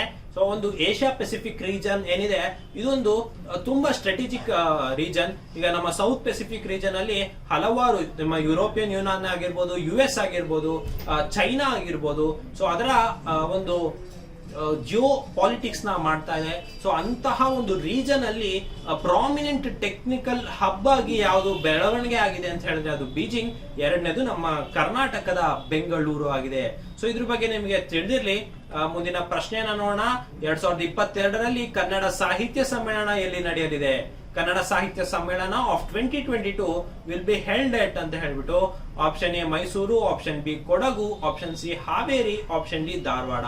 ನೋಡಿ, ನಮ್ಮ ಕನ್ನಡ ಸಾಹಿತ್ಯ ಸಮ್ಮೇಳನ 1915 ಇಂದ ಮಾಡ್ಕೊಂಡು ಬರ್ತಾ ಇದ್ದಾರೆ. ಸೊ ಇದಕ್ಕಿಂತ ಮುಂಚೆ ಕಳೆದ ಬಾರಿ 2020ರಲ್ಲಿ ಆಗಿತ್ತು. ಕೋವಿಡ್ ಕಾರಣದಿಂದ 2 ವರ್ಷ ಆಗಿರ್ಲಿಲ್ಲ. ಈಗ 2022ರಲ್ಲಿ ಎಲ್ಲಿ ನಡೆಯುತ್ತೆ ಅಂತ ಹೇಳ್ಬಿಟ್ಟು, ಸೊ ಇದರ ಅಧ್ಯಕ್ಷರು ಯಾರು ಅಂತ ಹೇಳ್ಬಿಟ್ಟು ನೀವು ತಿಳ್ಕೊಂಡಿರ್ಬೇಕಾಗತ್ತೆ. ಇದಕ್ಕೆ ಸರಿಯಾದ ಉತ್ತರ ನೋಡೋಣ. ಇದಕ್ಕೆ ಸರಿಯಾದ ಉತ್ತರ ಆಪ್ಷನ್ ಸಿ ಹಾವೇರಿ. ಇದಕ್ಕೆ ಅಧ್ಯಕ್ಷತೆಯನ್ನ ಯಾರು ವಹಿಸಲಿದ್ದಾರೆ ಅಂದ್ರೆ ಡಾಕ್ಟರ್ ದೊಡ್ಡರಂಗೇಗೌಡ ಅವರು ಇದರ ಅಧ್ಯಕ್ಷತೆಯನ್ನ ವಹಿಸಲಿದ್ದಾರೆ. ಇದು ಸ್ಟಿಲ್ ಟೆಂಟೇಟಿವ್ ಆಗಿದೆ. ಸೊ ಇನ್ನು ಡೇಟ್ಸ್ ಕೂಡ ಅನೌನ್ಸ್ ಆಗಿಲ್ಲ. ಸೊ ಇದ್ರ ಬಗ್ಗೆ ನಿಮಗೆ ತಿಳಿದಿರ್ಲಿ. ಇದು ನಿಮಗೆ ಪ್ರಚಲಿತ ಘಟನೆಗಳಲ್ಲಿ ಕೇಳುವಂತ ಚಾನ್ಸಸ್ ಇರುತ್ತೆ.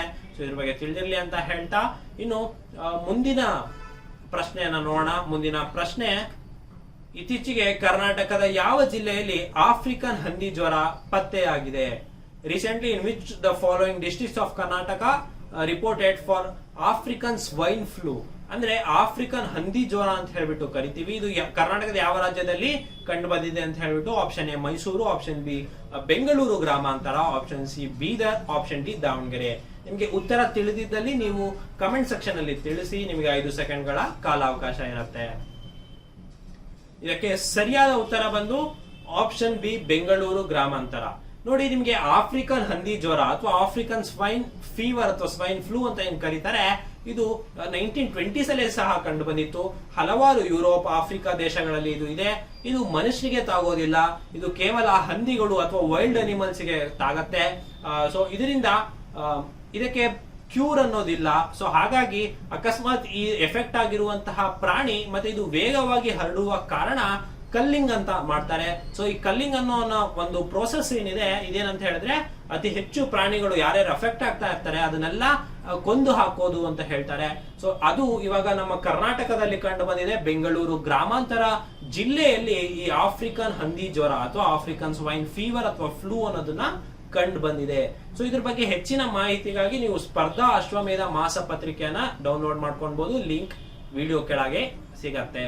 ಮುಂದಿನ ಪ್ರಶ್ನೆಗೆ ಹೋಗೋಣ. ಅಂತಾರಾಷ್ಟ್ರೀಯ ಕ್ರಿಕೆಟ್ ನಲ್ಲಿ 950ಕ್ಕಿಂತ ಹೆಚ್ಚು ವಿಕೆಟ್ ಪಡೆದ ವೇಗದ ಬೌಲರ್ ಯಾರು? Which fast bowler got more than 950 wickets in international test cricket ಅಂತ ಹೇಳ್ಬಿಟ್ಟು A James Anderson, option B Muralidharan, option C Shane Warne, option D Anil Kumble. ಇದು ನೋಡಿ ಒಂದು ಸುಲಭವಾದ ಪ್ರಶ್ನೆ ಆಗಿರ್ಬೋದು. ಯಾಕಂತ ಹೇಳಿದ್ರೆ ವೇಗದ ಬೌಲರ್ ಯಾರು ಅಂತ ಕೇಳಿದ್ದಾರೆ. ನೀವು ಕ್ರಿಕೆಟ್ ಅನ್ನ ಫಾಲೋ ಮಾಡ್ತೀರಾ ಅನ್ನೋದಾಗಿದ್ರೆ ನಿಮಗೆ ಮುತ್ತಯ್ಯ ಮುರಳೀಧರನ್ ಅವರು ಕೂಡ ಗೊತ್ತಿರ್ತಾರೆ, ಶೇನ್ ವಾರ್ನ್ ಅವರು ಕೂಡ ಗೊತ್ತಿರ್ತಾರೆ, ಅನಿಲ್ ಕುಂಬ್ಳೆ ಅವರು ಕೂಡ ಗೊತ್ತಿರ್ತಾರೆ. ಇವರೆಲ್ಲ ಸ್ಪಿನ್ನರ್ಸ್ ಆಗಿರ್ತಾರೆ. ಸೊ ಜೇಮ್ಸ್ ಆಂಡರ್ಸನ್ ಇದಕ್ಕೆ ಸೂಕ್ತವಾದ ಆನ್ಸರ್ ಆಗಿರುತ್ತೆ.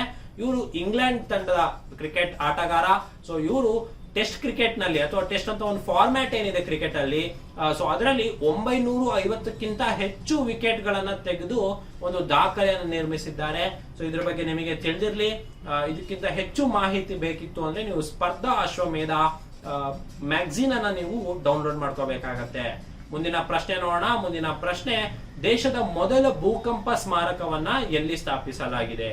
India's first earthquake memorial started in which place ಅಂತ ಹೇಳ್ಬಿಟ್ಟು ಪ್ರಶ್ನೆ. ಇದಕ್ಕೆ ಆಪ್ಷನ್ಸ್ ಅನ್ನ ನೋಡೋಣ. Option A Madhya Pradesh, B Gujarat, C Uttarakhand, D Jammu ಮತ್ತು ಕಾಶ್ಮೀರ. ನೋಡಿ, ಈ ಅರ್ಥ್ಕ್ವೇಕ್ ಮೆಮೋರಿಯಲ್ ಅನ್ನೋದೇನಿದೆ, ಸೊ ಇದನ್ನ ಯಾವ ಪ್ರದೇಶದಲ್ಲಿ ಮೊದಲು ಸ್ಟಾರ್ಟ್ ಮಾಡಲಾಗಿದೆ ಅಂತ ಹೇಳ್ಬಿಟ್ಟು ಕೇಳಲಾಗಿದೆ. ಸೊ ಇದಕ್ಕೆ ನಿಮಗೆ ಉತ್ತರ ಗೊತ್ತಿದ್ದಲ್ಲಿ ಕಮೆಂಟ್ ಸೆಕ್ಷನ್ ಅಲ್ಲಿ ತಿಳಿಸಿ. ನಿಮಗೆ 5 ಸೆಕೆಂಡ್ಗಳ ಕಾಲಾವಕಾಶ ಇರುತ್ತೆ.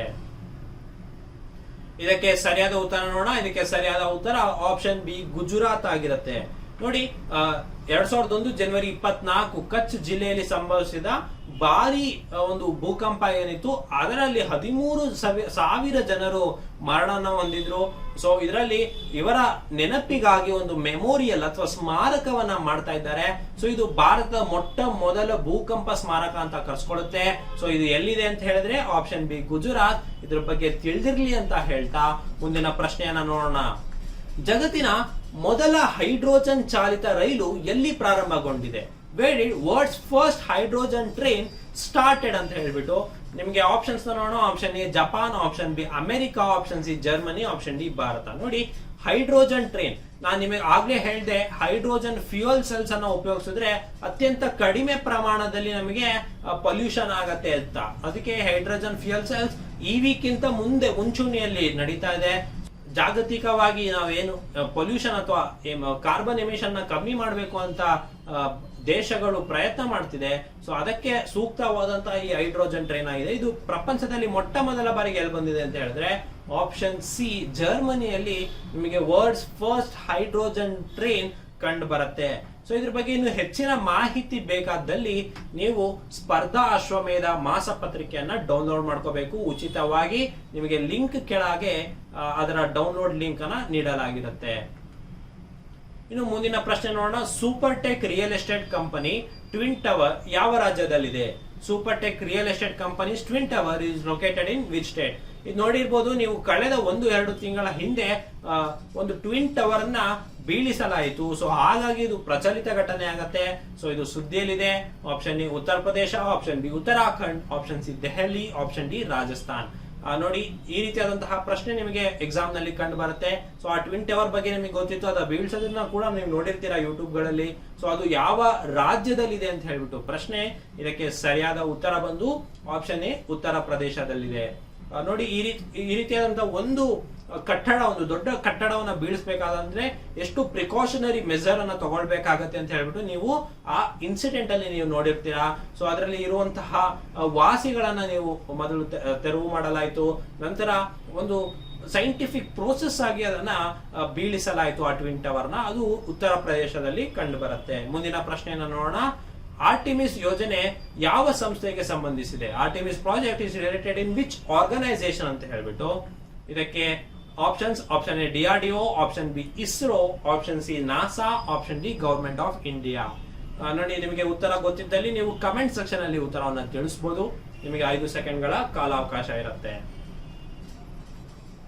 ಇದಕ್ಕೆ ಸರಿಯಾದ ಉತ್ತರ ಬಂದು ಆಪ್ಷನ್ ಸಿ ನಾಸಾ ಆಗಿರುತ್ತೆ. ನೋಡಿ, ಆರ್ಟಿಮಿಸ್ ಪ್ರಾಜೆಕ್ಟ್ ಅನ್ನೋದು ಏನಿದೆ, ಇದು ಚಂದ್ರನ ಅಂಗಳಕ್ಕೆ ಮೊದಲ ಮಾನವನ ಕಳಿಸುವಂತಹ ಒಂದು ಯೋಜನೆ ಆಗಿದೆ. ಇದನ್ನ ಆರ್ಟಿಮಿಸ್ ಯೋಜನೆ ಅಂತ ಹೇಳ್ಬಿಟ್ಟು ಮಾಡಿದೆ. ಇದನ್ನ 1972 ಅಲ್ಲಿ ಟ್ರೈ ಮಾಡಿದ್ದಾರೆ ಅಪೋಲೋ 17 ನೌಕೆಯ ಮೂಲಕ.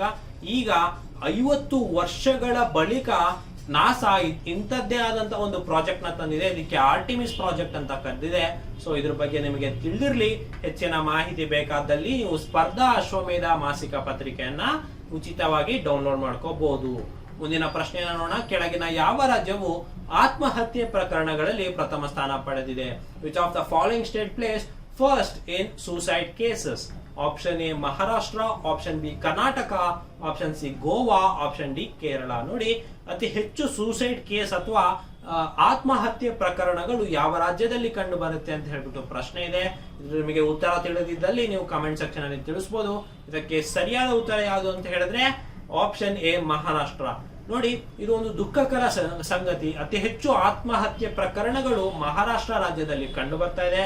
ಸೊ ಇದು ಯಾಕಾಗಿರ್ಬೋದು ಅಂತ ಹೇಳಿದ್ರೆ ಅಲ್ಲಿ ಇರುವಂತಹ ಹೆಚ್ಚು ಜನರು ಕೃಷಿಯನ್ನು ಅವಲಂಬಿತವಾದವರು, ಹಾಗೆ ಮಾನ್ಸೂನಿಗೆ ಅವಲಂಬಿತವಾದವರು. ಸೊ ಹಾಗಾಗಿ ಅಲ್ಲಿ ಅತಿ ಹೆಚ್ಚು ಆತ್ಮಹತ್ಯೆ ಪ್ರಕರಣಗಳು ಕಂಡು ಬರ್ತಾ ಇದೆ.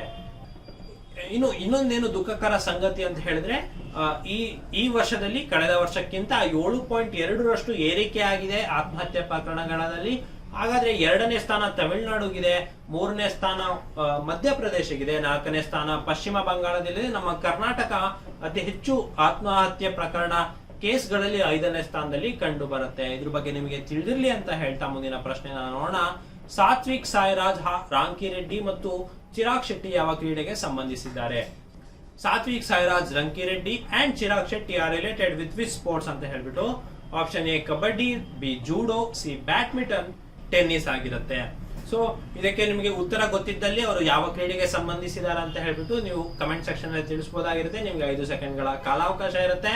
ಇದಕ್ಕೆ ಸರಿಯಾದ ಉತ್ತರ ಬಂದು ಆಪ್ಷನ್ ಸಿ ಬ್ಯಾಡ್ಮಿಂಟನ್ ಆಗಿದೆ. ನೋಡಿ, ಈ ಕ್ರೀಡಾ ರಿಲೇಟೆಡ್ ಅಥವಾ ಈ ಸ್ಪೋರ್ಟ್ಸ್ ರಿಲೇಟೆಡ್ ಕರೆಂಟ್ ಅಫೇರ್ಸ್ ಅಥವಾ ಪ್ರಚಲಿತ ಘಟನೆಗಳನ್ನ ಏನ ಕೇಳ್ತಾರೆ, ಸೊ ನೀವು ಕ್ರಿಕೆಟ್ ಅನ್ನ ಒಂದನ್ನ ಫಾಲೋ ಮಾಡ್ತಾ ಇರ್ತೀರಾ, ಬಟ್ ಹಲವಾರು ಕ್ರೀಡೆಗಳಿದೆ. ಬ್ಯಾಡ್ಮಿಂಟನ್, ಫುಟ್ಬಾಲ್ ಆಗಿರ್ಬೋದು, ಬಾಸ್ಕೆಟ್ ಬಾಲ್ ಆಗಿರ್ಬೋದು, ಈವನ್ ಮೋಟಾರ್ ಸ್ಪೋರ್ಟ್ಸ್ ಕೂಡ ಆಗಿರ್ಬೋದು.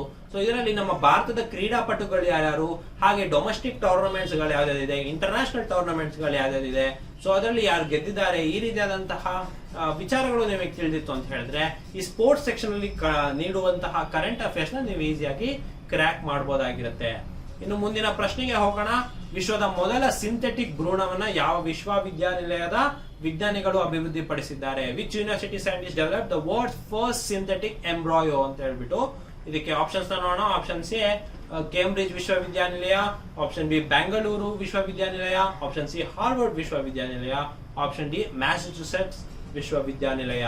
ಸೊ ನಿಮ್ಗೆ ಈ ವರ್ಡ್ಸ್ ಪ್ರಪಂಚದ ಮೊಟ್ಟ ಮೊದಲ ಸಿಂಥೆಟಿಕ್ ಭ್ರೂಣವನ್ನ ಯಾವ ವಿಶ್ವವಿದ್ಯಾನಿಲಯ ಅಭಿವೃದ್ಧಿ ಪಡಿಸಿದೆ ಅಂತ ಪ್ರಶ್ನೆ. ಇದಕ್ಕೆ ಉತ್ತರ ಗೊತ್ತಿದ್ದಲ್ಲಿ ಕಮೆಂಟ್ ಸೆಕ್ಷನ್ ಅಲ್ಲಿ ತಿಳಿಸಿ. ನಿಮಗೆ 5 ಸೆಕೆಂಡ್ಗಳ ಕಾಲಾವಕಾಶ ಇರುತ್ತೆ. ಇದಕ್ಕೆ ಸರಿಯಾದ ಉತ್ತರ ಅಂತ ಬಂದು ಆಪ್ಷನ್ ಎ ಕೇಂಬ್ರಿಡ್ಜ್ ಯೂನಿವರ್ಸಿಟಿ ಆಗಿರುತ್ತೆ. ನೋಡಿ, ಈ ಸ್ಟೆಮ್ ಸೆಲ್ಸ್ ನಿಂದ, ವೀರ್ಯಾಣುಗಳ ಬದಲಾಗಿ ಈ ಸ್ಟೆಮ್ ಸೆಲ್ಸ್ ನಿಂದ ಒಂದು ಭ್ರೂಣವನ್ನು ಸೃಷ್ಟಿಸಿದ್ದು ಇದು ವಿಶೇಷವಾಗಿದೆ. ಇದಕ್ಕೆ ಸಿಂಥೆಟಿಕ್ ಎಂಬ್ರಾಯೋ ಅಥವಾ ಸಿಂಥೆಟಿಕ್ ಭ್ರೂಣ ಅಂತ ಕರೀತಾರೆ. ಇದು ಬೆಳವಣಿಗೆ ಹೊಂದುವ ಸಾಮರ್ಥ್ಯವನ್ನು ಹೊಂದಿದೆ. ಇದು ಕೇಂಬ್ರಿಡ್ಜ್ ವಿಶ್ವವಿದ್ಯಾನಿಲಯದಲ್ಲಿ ಇದನ್ನ ಅಭಿವೃದ್ಧಿ ಪಡಿಸಿದ್ದಾರೆ. ಹೆಚ್ಚಿನ ಮಾಹಿತಿ ಬೇಕಾದಲ್ಲಿ ನೀವು ಸ್ಪರ್ಧಾ ಅಶ್ವಮೇಧ ಮಾಸಿಕ ಪತ್ರಿಕೆಯನ್ನ ನೀವು ಡೌನ್ಲೋಡ್ ಮಾಡ್ಕೋಬೇಕಾಗತ್ತೆ. ಮುಂದಿನ ಪ್ರಶ್ನೆ ನೋಡೋಣ. ಇತ್ತೀಚೆಗೆ ಭಾರತದ ಮತ್ತು ಯಾವ ದೇಶದ ನಡುವೆ ಜೀವ ವೈವಿಧ್ಯ ಸಂರಕ್ಷಣಾ ಕ್ಷೇತ್ರದಲ್ಲಿ ತಿಳುವಳಿಕೆ ಒಪ್ಪಂದವನ್ನ ಕೇಂದ್ರ ಸಂಪುಟ ಅನುಮೋದನೆ ನೀಡಿದೆ? The union cabinet approved for memorandum of understanding MOU with which country about biodiversity conservation ಅಂತ ಹೇಳ್ಬಿಟ್ಟು. Option A China, option B Nepal, option C Bangladesh, option D Sri Lanka. ಇದು ಇಂಟರ್ನ್ಯಾಷನಲ್ ಅಫೇರ್ಸ್ ಅಥವಾ ಇಂಟರ್ನ್ಯಾಷನಲ್ ರಿಲೇಷನ್ಸ್ ಅನ್ನೋ ಒಂದು ಸೆಕ್ಟರ್ ಅಲ್ಲಿ ಪ್ರಚಲಿತ ಘಟನೆಯಲ್ಲಿ ಕಂಡು ಬರುತ್ತೆ. ಸೊ ಇದು ನಿಮ್ಗೆ ಉತ್ತರ ಗೊತ್ತಿದ್ದಲ್ಲಿ ನೀವು ಕಮೆಂಟ್ ಸೆಕ್ಷನ್ ಅಲ್ಲಿ ತಿಳಿಸಬಹುದು. ನಿಮ್ಗೆ 5 ಸೆಕೆಂಡ್ಗಳ ಕಾಲಾವಕಾಶ ಇರುತ್ತೆ. ಇದಕ್ಕೆ ಸರಿಯಾದ ಉತ್ತರ ಬಂದು ಆಪ್ಷನ್ ಬಿ ನೇಪಾಳ ಆಗಿರುತ್ತೆ. ನೋಡಿ, ಈ ಬಯೋಡೈವರ್ಸಿಟಿ ಕನ್ಸರ್ವೇಷನ್ ಅಥವಾ ಜೀವ ವೈವಿಧ್ಯ ಒಂದು ಸಂರಕ್ಷಣಾ ಒಪ್ಪಂದ ಏನಿದೆ, ಇದು ನೇಪಾಳದ ಜೊತೆಗೆ ಭಾರತ ಸರ್ಕಾರ ಒಂದು MOU ಮಾಡ್ಕೊಂಡಿದೆ ಅಥವಾ ಮೆಮೊರಾಂಡಮ್ ಆಫ್ ಅಂಡರ್ಸ್ಟ್ಯಾಂಡಿಂಗ್ ಅನ್ನ ಮಾಡ್ಕೊಂಡಿದೆ. ಸೊ ಇದರ ಪ್ರಕಾರ ಹವಾಮಾನ ಬದಲಾವಣೆ ಕ್ಷೇತ್ರ ಅಥವಾ ಈ ಅರಣ್ಯ, ವನ್ಯಜೀವಿಗಳು ಮತ್ತೆ ಈ ಜೈವ ವೈವಿಧ್ಯ ಸಂರಕ್ಷಣೆಯನ್ನ ಈ ಮೂಲಕ ಮಾಡಲಾಗುತ್ತೆ. ಇದ್ರ ಬಗ್ಗೆ ಮುಂದಿನ ಪ್ರಶ್ನೆ ನೋಡೋಣ. ಇತ್ತೀಚೆಗೆ ಖಾದಿ ಉತ್ಸವ ಎಲ್ಲಿ ಜರುಗಿತು? ರೀಸೆಂಟ್ಲಿ ಖಾದಿ ಉತ್ಸವ ಹೆಲ್ಡ್ ಎಟ್ ಅಂತ ಹೇಳ್ಬಿಟ್ಟು ಪ್ರಶ್ನೆ. ಇದಕ್ಕೆ ಆಪ್ಷನ್ಸ್ ನೋಡೋಣ. Option A Ahmedabad, option B Pune, option C Udupi, option D Delhi. ನೋಡಿ, ಈ ಖಾದಿ ಉತ್ಸವ ಅನ್ನೋದನ್ನ ಎಲ್ಲಿ ಜರುಗಿತು ಅಂತ ಹೇಳ್ಬಿಟ್ಟು ಪ್ರಶ್ನೆ. ಈ ಖಾದಿ ಉತ್ಸವ ಖಾದಿಯ ಒಂದು ಉಡುಗೆಗಳೇನಿದೆ ಅಥವಾ ಈ ಖಾದಿಯ ಒಂದು ಅಭಿವೃದ್ಧಿ ಪಡಿಸಬೇಕು ಅಂತ ಹೇಳ್ಬಿಟ್ಟು ಈ ರೀತಿ ಉತ್ಸವನ ಮಾಡಲಾಗತ್ತೆ. ಸೊ ಇದು ಎಲ್ಲಿ ಮಾಡಲಾಯಿತು ಅಂತ ಹೇಳಿದ್ರೆ ಆಪ್ಷನ್ ಎ ಅಹಮದಾಬಾದ್. ಯಾಕಂತ ಅಂದ್ರೆ ನಮ್ಮ ಗಾಂಧೀಜಿಯವರ ಸಬರಮತಿ ಆಶ್ರಮ ಕೂಡ ಈ ಗುಜರಾತ್ ನಲ್ಲಿ ಕಂಡು ಬರುತ್ತೆ. ಸೊ ಹಾಗಾಗಿ ಅಹಮದಾಬಾದ್ ನಲ್ಲಿ ಈ ಖಾದಿ ಉತ್ಸವನ ಮಾಡಲಿದ್ದಾರೆ. ಸೊ ಇದರಲ್ಲಿ ಮುಖ್ಯಮಂತ್ರಿ ಶ್ರೀ ಭೂಪೇಂದ್ರ ಪಟೇಲ್ ಮತ್ತೆ ಗುಜರಾತ್ ರಾಜಧಾನಿ ಗಾಂಧಿನಗರ ಸಬರಮತಿ ಆಶ್ರಮ ಗಾಂಧೀಜಿಯನ್ನ ಸ್ಥಾಪಿಸಿದ್ರು ಅಂತ ಹೇಳ್ಬಿಟ್ಟು ಇದ್ರ ಬಗ್ಗೆ ತಿಳಿದಿರ್ಲಿ. ಇದರಲ್ಲಿ 7,500ಕ್ಕೂ ಸೋದರಿಯರು ಮತ್ತೆ ಹೆಣ್ಣು ಮಕ್ಕಳು ಒಟ್ಟಾಗಿ ಚರಕವನ್ನು ನೂಲುವ ಮೂಲಕ ಒಂದು ಇತಿಹಾಸವನ್ನ ಕೂಡ ಸೃಷ್ಟಿಸಿದ್ದಾರೆ ಈ ಖಾದಿ ಉತ್ಸವದಲ್ಲಿ. ಇದ್ರ ಬಗ್ಗೆ ನಿಮ್ಗೆ ತಿಳಿದಿರ್ಲಿ. ಮುಂದಿನ ಪ್ರಶ್ನೆ ನೋಡೋಣ. ಆಶ್ವಾಸನ್ ಅಭಿಯಾನ ಯಾವುದಕ್ಕೆ ಸಂಬಂಧಿಸಿದೆ? Ashwasan campaign is related to ಶಿಕ್ಷಣ ಅಭಿಯಾನ, ಕ್ಷಯ ರೋಗ, ಪ್ರವಾಸೋದ್ಯಮ, ಆಪ್ಷನ್ ಡಿ ಬುಡಕಟ್ಟು ಜನಾಂಗ. ನೋಡಿ, ನಮ್ಮ ಭಾರತ ಸರ್ಕಾರ ಮತ್ತೆ ರಾಜ್ಯ ಸರ್ಕಾರದಲ್ಲಿ ಹಲವಾರು ಯೋಜನೆಗಳನ್ನ ಅಥವಾ ಕ್ಯಾಂಪೇನ್ ಗಳನ್ನ ಅಭಿಯಾನವನ್ನ ಮಾಡ್ತಾ ಇರ್ತಾರೆ. ಸೊ ಅದರ ಹೆಸರುಗಳನ್ನ ನೀವು ತಿಳ್ಕೊಬೇಕಾಗತ್ತೆ. ಸೊ ಇದರಿಂದ ನಿಮಗೆ ಪರೀಕ್ಷೆಯಲ್ಲಿ ಕೇಳಿದ್ರೆ ನಿಮಗೆ ಉತ್ತಮವಾಗಿ ಅದನ್ನ ಆನ್ಸರ್ ಮಾಡ್ಲಿಕ್ಕೆ ಆಗತ್ತೆ. ಸೊ ಈ ಆಶ್ವಾಸನ್ ಕ್ಯಾಂಪೇನ್ ಯಾವ್ದು ರಿಲೇಟೆಡ್ ಇದೆ ಅಂತ ಹೇಳಿದ್ರೆ ಆಪ್ಷನ್ ಬಿ ಕ್ಷಯ ರೋಗದ ರಿಲೇಟೆಡ್ ಇದಿದೆ. ಸೊ ಈ TB ಅನ್ನೋದೇ ಟ್ಯೂಬರ್ಕ್ಯುಲೋಸಿಸ್, ಸೊ ಇದನ್ನ TB ಮುಕ್ತ ಭಾರತ ಮಾಡಬೇಕು ಅಂತ ಹೇಳ್ಬಿಟ್ಟು ಪ್ರಯತ್ನ ಏನ್ ಮಾಡ್ತಾ ಇದ್ದಾರೆ. ಸೊ ಹಾಗಾಗಿ 174 ಬುಡಕಟ್ಟು ಜಿಲ್ಲೆಗಳಲ್ಲಿ ಈ ಕ್ಷಯ ರೋಗದ ಸಕ್ರಿಯ ಪ್ರಕರಣವನ್ನ ಕಂಡು ಹಿಡಿಬೇಕಂತ ಹೇಳ್ಬಿಟ್ಟು ಆಶ್ವಾಸನ್ ಅಭಿಯಾನವನ್ನ ಮಾಡ್ತಿದ್ದಾರೆ, ಅಥವಾ ಆಶ್ವಾಸನ್ ಕ್ಯಾಂಪೇನ್ ಅನ್ನ ಮಾಡ್ತಾ ಇದ್ದಾರೆ. ಇದ್ರ ಬಗ್ಗೆ ನಿಮಗೆ ತಿಳಿದಿರ್ಲಿ.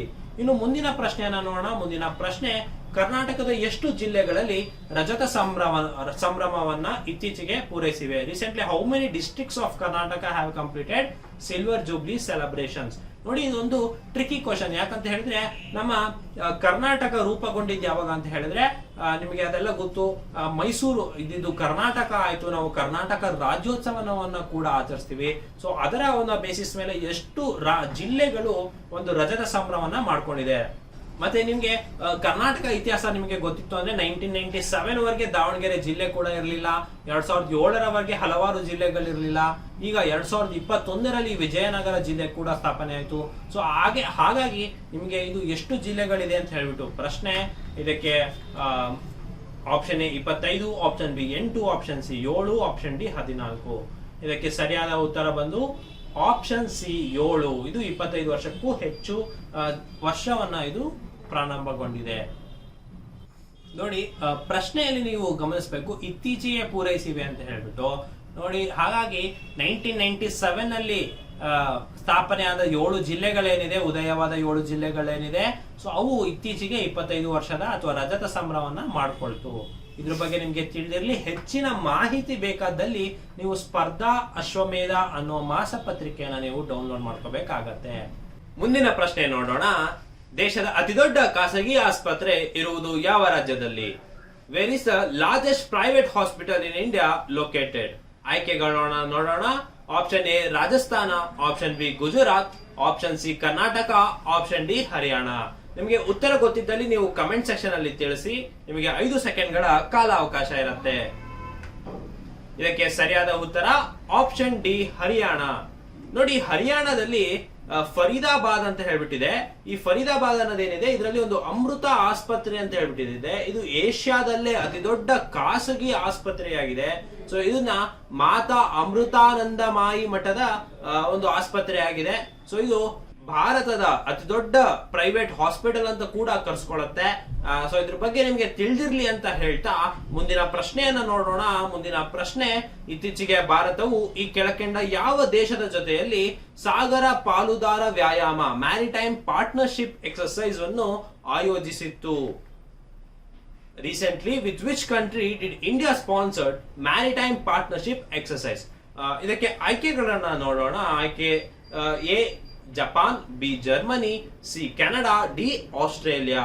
ನೋಡಿ, ಏನಂತ ಹೇಳಿದ್ರೆ ಈ ಮ್ಯಾರಿಟೈಮ್ ಎಕ್ಸರ್ಸೈಸ್ ಅಥವಾ ಮಿಲಿಟರಿ ಎಕ್ಸರ್ಸೈಸ್ ಏನಿರುತ್ತೆ, ಒಂದೆರಡು ದೇಶಗಳ ನಡುವೆ ಜಂಟಿ ಕಾರ್ಯಕ್ರಮವಾಗಿ ನಡೆಯುತ್ತೆ. ಸೊ ಯಾವ ದೇಶದ ನಡುವೆ ಈ ತರ ಎಕ್ಸರ್ಸೈಸಸ್ ನಮ್ಮ ಭಾರತ ಪಾಲ್ಗೊಳ್ಳುತ್ತೆ, ಮತ್ತೆ ಅದರ ಹೆಸರುಗಳೇನು, ಮತ್ತೆ ಇದು ಎಷ್ಟು ವರ್ಷಕ್ಕೊಮ್ಮೆ ಮಾಡ್ತಾರೆ, ಈ ರೀತಿಯಾದಂತಹ ವಿಚಾರಗಳನ್ನ ನೀವು ತಿಳ್ಕೊಂಡ್ರಿ ಅಂತ ಹೇಳಿದ್ರೆ ನಿಮ್ಗೆ ಪ್ರಚಲಿತ ಘಟನೆಗಳಲ್ಲಿ ನಿಮಗೆ ಸುಲಭವಾಗಿ ಈ ರೀತಿ ಮೇಲೆ ಪ್ರಶ್ನೆ ಮೇಲೆ ನೀವು ಉತ್ತರವನ್ನ ಮಾಡಬಹುದು. ಇದಕ್ಕೆ ಸರಿಯಾದ ಉತ್ತರ ಗೊತ್ತಿದ್ದರೆ ಕಮೆಂಟ್ ಸೆಕ್ಷನ್ ಅಲ್ಲಿ ತಿಳಿಸಿ. ಇದಕ್ಕೆ ಸರಿಯಾದ ಉತ್ತರವನ್ನು ನೋಡೋಣ. ಇದಕ್ಕೆ ಸರಿಯಾದ ಉತ್ತರ ಆಪ್ಷನ್ ಡಿ ಆಸ್ಟ್ರೇಲಿಯಾ. ನೋಡಿ, ಈಗ ಮ್ಯಾರಿಟೈಮ್ ಪಾರ್ಟ್ನರ್ಶಿಪ್ ಎಕ್ಸರ್ಸೈಸ್ ಏನ್ ನಡೀತಾ ಇದೆ, ಸೊ ಭಾರತದಿಂದ ಪಾಲ್ಗೊಳ್ಳುತ್ತಿರುವ ಹಡಗು ಯಾವುದು ಅಂತ ಹೇಳಿದ್ರೆ INS ಸುಮೇಧ. ಇದು ಆಸ್ಟ್ರೇಲಿಯಾದೊಂದಿಗೆ ಸಾಗರ ಪಾಲುದಾರ ವ್ಯಾಯಾಮವನ್ನು ಆಯೋಜಿಸುತ್ತೆ. ಇದು ಭಾರತದ ನೌಕಾಪಡೆ ಮತ್ತೆ ರಾಯಲ್ ಆಸ್ಟ್ರೇಲಿಯನ್ ನೌಕಾಪಡೆ ಅಂದ್ರೆ ಇಂಡಿಯನ್ ನೇವಿ ಮತ್ತೆ ರಾಯಲ್ ಆಸ್ಟ್ರೇಲಿಯನ್ ನೇವಿ ಕೂಡ ಭಾಗವಹಿಸುತ್ತೆ. ಇದರಲ್ಲಿ ಆಸ್ಟ್ರೇಲಿಯಾದ ಪರ್ತ್ ನಲ್ಲಿ ಈ ವ್ಯಾಯಾಮವನ್ನು ಆಯೋಜಿಸಲಾಗುತ್ತೆ. ಸೊ ಎಲ್ಲಿ ಆಯೋಜಿಸಲಾಗಿತ್ತು ಅಂತ ಕೇಳಿದ್ರೆ ಇದು ಆಸ್ಟ್ರೇಲಿಯಾದ ಪರ್ತ್ ನಲ್ಲಿ ಇದನ್ನು ಆಯೋಜಿಸಲಾಗಿತ್ತು. ಸೊ ಇದ್ರ ಬಗ್ಗೆ ತಿಳಿದಿರ್ಲಿ. ಇನ್ನು ಹೆಚ್ಚಿನ ಮಾಹಿತಿ ಬೇಕಿದ್ದಲ್ಲಿ ನೀವು ಸ್ಪರ್ಧಾ ಅಶ್ವಮೇಧ ಪ್ರಚಲಿತ ಘಟನೆಗಳ ಮಾಸಪತ್ರಿಕೆಯನ್ನು ಡೌನ್ಲೋಡ್ ಮಾಡ್ಕೊಳ್ಬಹುದು. ಈ ವಿಡಿಯೋ ಕೆಳಗೆ ಲಿಂಕ್ ಅನ್ನ ನೀಡಲಾಗಿರುತ್ತೆ. ಮುಂದಿನ ಪ್ರಶ್ನೆಯನ್ನ ನೋಡೋಣ. ಮುಂದಿನ ಪ್ರಶ್ನೆ, ಭಾರತದ ಮೊದಲ 3D ಮುದ್ರಿತ ಅಂಚೆ ಕಚೇರಿಯನ್ನು ಶೀಘ್ರದಲ್ಲೇ ಯಾವ ರಾಜ್ಯದಲ್ಲಿ ಸ್ಥಾಪಿಸಲಾಯಿತು? India's first 3D printed post office will be established in which state ಅಂತ ಹೇಳ್ಬಿಟ್ಟು ಇದಕ್ಕೆ ಆಪ್ಷನ್ಸ್ ಅನ್ನ ನೋಡೋಣ. ಇದಕ್ಕೆ option A Maharashtra, B Karnataka, C Uttar Pradesh, D Telangana. ನಿಮ್ಗೆ ಏನು ಈ 3D ಪ್ರಿಂಟೆಡ್ ಪೋಸ್ಟ್ ಆಫೀಸ್ ಏನಿದೆ, ಸೊ ಇದು ಎಲ್ಲಿ ಸ್ಥಾಪನೆ ಆಗಲಿದೆ, ಭಾರತದ್ದು ಮೊಟ್ಟ ಮೊದಲನೆಯ 3D ಮುದ್ರಿತ ಅಂಚೆ ಕಚೇರಿ ಎಲ್ಲಿ ಸ್ಥಾಪನೆ ಆಗಿದೆ ಅಂತ ಈ ಪೋಸ್ಟ್ ಆಫೀಸ್ ರಿಲೇಟೆಡ್ ನಿಮ್ಗೆ ಹಲವಾರು ಪ್ರಶ್ನೆಗಳನ್ನ ಕೇಳ್ತಾರೆ.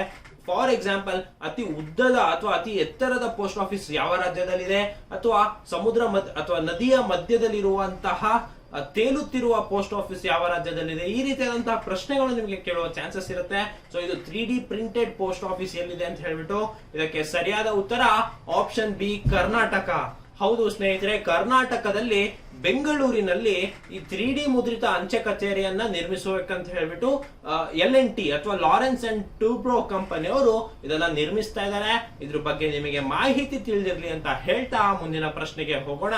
ಮುಂದಿನ ಪ್ರಶ್ನೆ, ಇತ್ತೀಚೆಗೆ ಕರ್ನಾಟಕ ಸರ್ಕಾರದ ಕೃಷಿಯನ್ನು ಪ್ರೋತ್ಸಾಹಿಸಲು ಈ ಕೆಳಕಂಡ ಯಾವ ಸಂಸ್ಥೆಯೊಂದಿಗೆ ಒಪ್ಪಂದವನ್ನ ಸಹಿ ಹಾಕಿದೆ?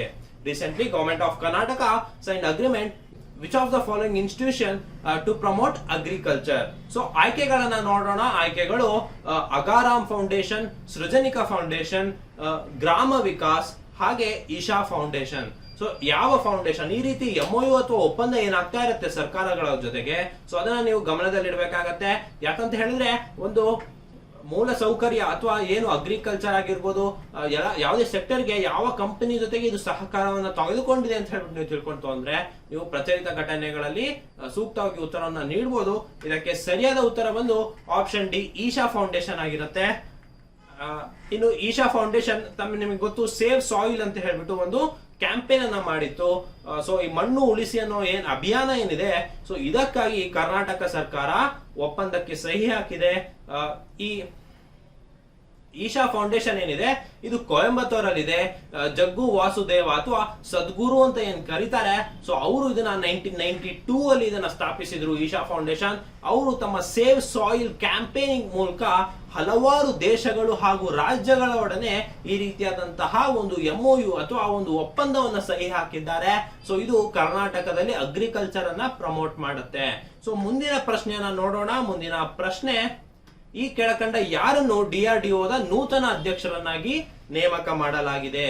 Who has been appointed as the new chairman of DRDO? ಆಯ್ಕೆಗಳನ್ನ ನೋಡೋಣ. ಆಯ್ಕೆ 1 Vaidyanathan, option B K Subrahmanyan, option C Sameer V Kamath, option D Govindarajan. ನೋಡಿ, ಪರ್ಸನ್ ಇನ್ ನ್ಯೂಸ್ ಅಂತ ಏನ್ ಕ್ಯಾಟಗರಿ ಇದೆ, ಈ ಕ್ಯಾಟಗರಿ ತುಂಬಾ ಬಹಳ ಮುಖ್ಯವಾಗಿದ್ದು. ಈ ಪರ್ಸನ್ ಇನ್ ನ್ಯೂಸ್ ಅಂದ್ರೆ ಯಾರು ನೇಮಕಾತಿ ಆಗಿದ್ದಲ್ಲಿ ಅಥವಾ ಯಾರು ನಿಧನವಾಗಿದ್ರಲ್ಲಿ ಅವರ ಬಗ್ಗೆ ಪ್ರಶ್ನೆಯನ್ನ ಬರುವಂತ ಸಹಜ ಪರೀಕ್ಷೆಗಳಲ್ಲಿ. ಸೊ ಇದು DRDOನ ನೂತನ ಅಧ್ಯಕ್ಷ ನೇಮಕವಾಗಿದ್ದಾರೆ. ಸೊ ಅವ್ರ ಮೇಲೆ ಪ್ರಶ್ನೆ. ಇದಕ್ಕೆ ಸರಿಯಾದ ಉತ್ತರ ತಿಳಿದಿದ್ದಲ್ಲಿ ಕಮೆಂಟ್ ಸೆಕ್ಷನ್ ಅಲ್ಲಿ ತಿಳಿಸಿ. ಇದಕ್ಕೆ ಸರಿಯಾದ ಉತ್ತರವನ್ನ ನೋಡೋಣ. ಇದಕ್ಕೆ ಸರಿಯಾದ ಉತ್ತರ ಸಮೀರ್ ವಿ ಕಾಮತ್. DRDO ನಿಮಗೆ ಗೊತ್ತು, defence research and development organisation, ನಮ್ಮ ದೇಶದ ಡಿಫೆನ್ಸ್ ಮೇಲೆ ರಿಸರ್ಚ್ ಮಾಡುವಂತಹ ಒಂದು ಸಂಸ್ಥೆ. ಇದರ ನೂತನ ಅಧ್ಯಕ್ಷರಾಗಿ ಸಮೀರ್ ವಿ ಕಾಮತ್ ಅವರು ನೇಮಕ ಆಗಿದ್ದಾರೆ. ಸೊ ಈ ಹಿಂದೆ ಜಿ ಸತೀಶ್ ರೆಡ್ಡಿ ಅವರು ರಕ್ಷಣಾ ಸಚಿವ ರಾಜನಾಥ್ ಸಿಂಗ್ ಏನಿದ್ದಾರೆ, ಸೊ ಅವರ ವೈಜ್ಞಾನಿಕ ಸಲಹೆಗಾರನಾಗಿ ನೇಮಕವಾಗಿ ಮಾಡಿದ ಕಾರಣ ಇವರ ಸ್ಥಾನಕ್ಕೆ ಕಾಮತ್ರನ್ನ ನೇಮಕ ಮಾಡಲಾಗಿದೆ. ಅಂದ್ರೆ ಇದಕ್ಕಿಂತ ಮುಂಚೆ ಇದ್ದಂತಹ DRDO ಅಧ್ಯಕ್ಷರು ಏನಿದ್ರು, ಸೊ ಇವರು ನಮ್ಮ ಡಿಫೆನ್ಸ್ ಮಿನಿಸ್ಟರ್ ರಾಜನಾಥ್ ಸಿಂಗ್ ಅವರೇನಿದ್ದಾರೆ, ಸೊ ಅವರ ವೈಜ್ಞಾನಿಕ ಸಲಹೆಗಾರನಾಗಿ ಬಡ್ತಿ ಪಡೆದಿದ್ರಿಂದ ಸೊ ಅವರ ಸ್ಥಾನಕ್ಕೆ ಈಗ ಸಮೀರ್ ವಿ ಕಾಮತ್ ಅವರನ್ನ ನೇಮಕ ಮಾಡಲಾಗಿದೆ. ಸೊ ಇದ್ರ ಬಗ್ಗೆ ತಿಳಿದಿರ್ಲಿ. ಈ ರೀತಿ ಪರ್ಸನ್ ಇನ್ ನ್ಯೂಸ್ ಅಥವಾ ಹೊಸ ನೇಮಕಾತಿಗಳು ಏನೇನಾಗಿರುತ್ತೆ, ಸೊ ಇದ್ರ ಮೇಲೆ ಪ್ರಶ್ನೆ ಬರುವ ಚಾನ್ಸಸ್ ಜಾಸ್ತಿ ಇರುತ್ತೆ. ಇನ್ನು ಹೆಚ್ಚು ಮಾಹಿತಿ ಬೇಕಾದಲ್ಲಿ ನೀವು ಸ್ಪರ್ಧಾ ಅಶ್ವಮೇಧ ಮ್ಯಾಗಝೀನ್ ಅನ್ನ ನೀವು ಡೌನ್ಲೋಡ್ ಮಾಡ್ಕೋಬೇಕಾಗತ್ತೆ. ಲಿಂಕ್ ಅನ್ನ ನೀಡಲಾಗಿರುತ್ತೆ. ಮುಂದಿನ ಪ್ರಶ್ನೆಯನ್ನ ನೋಡೋಣ. ಮುಂದಿನ ಪ್ರಶ್ನೆ, ಒಂದು ರಾಷ್ಟ್ರ ಒಂದು ರಸಗೊಬ್ಬರ ಯೋಜನೆ ಅಡಿಯಲ್ಲಿ ಗೊಬ್ಬರದ ಹೊಸ ಬ್ರ್ಯಾಂಡ್ ನ ಹೆಸರೇನು? What is the new brand name of fertilisers under one nation one fertiliser scheme? ನೋಡಿ, ಇದೊಂದು ಯೋಜನೆ. ಸೊ ಇದು ಯಾವುದಕ್ಕೆ ಸಂಬಂಧಿಸಿದೆ ಅಂತ option A Bharat, option B Kisan, option C Raitha, option D Vikas.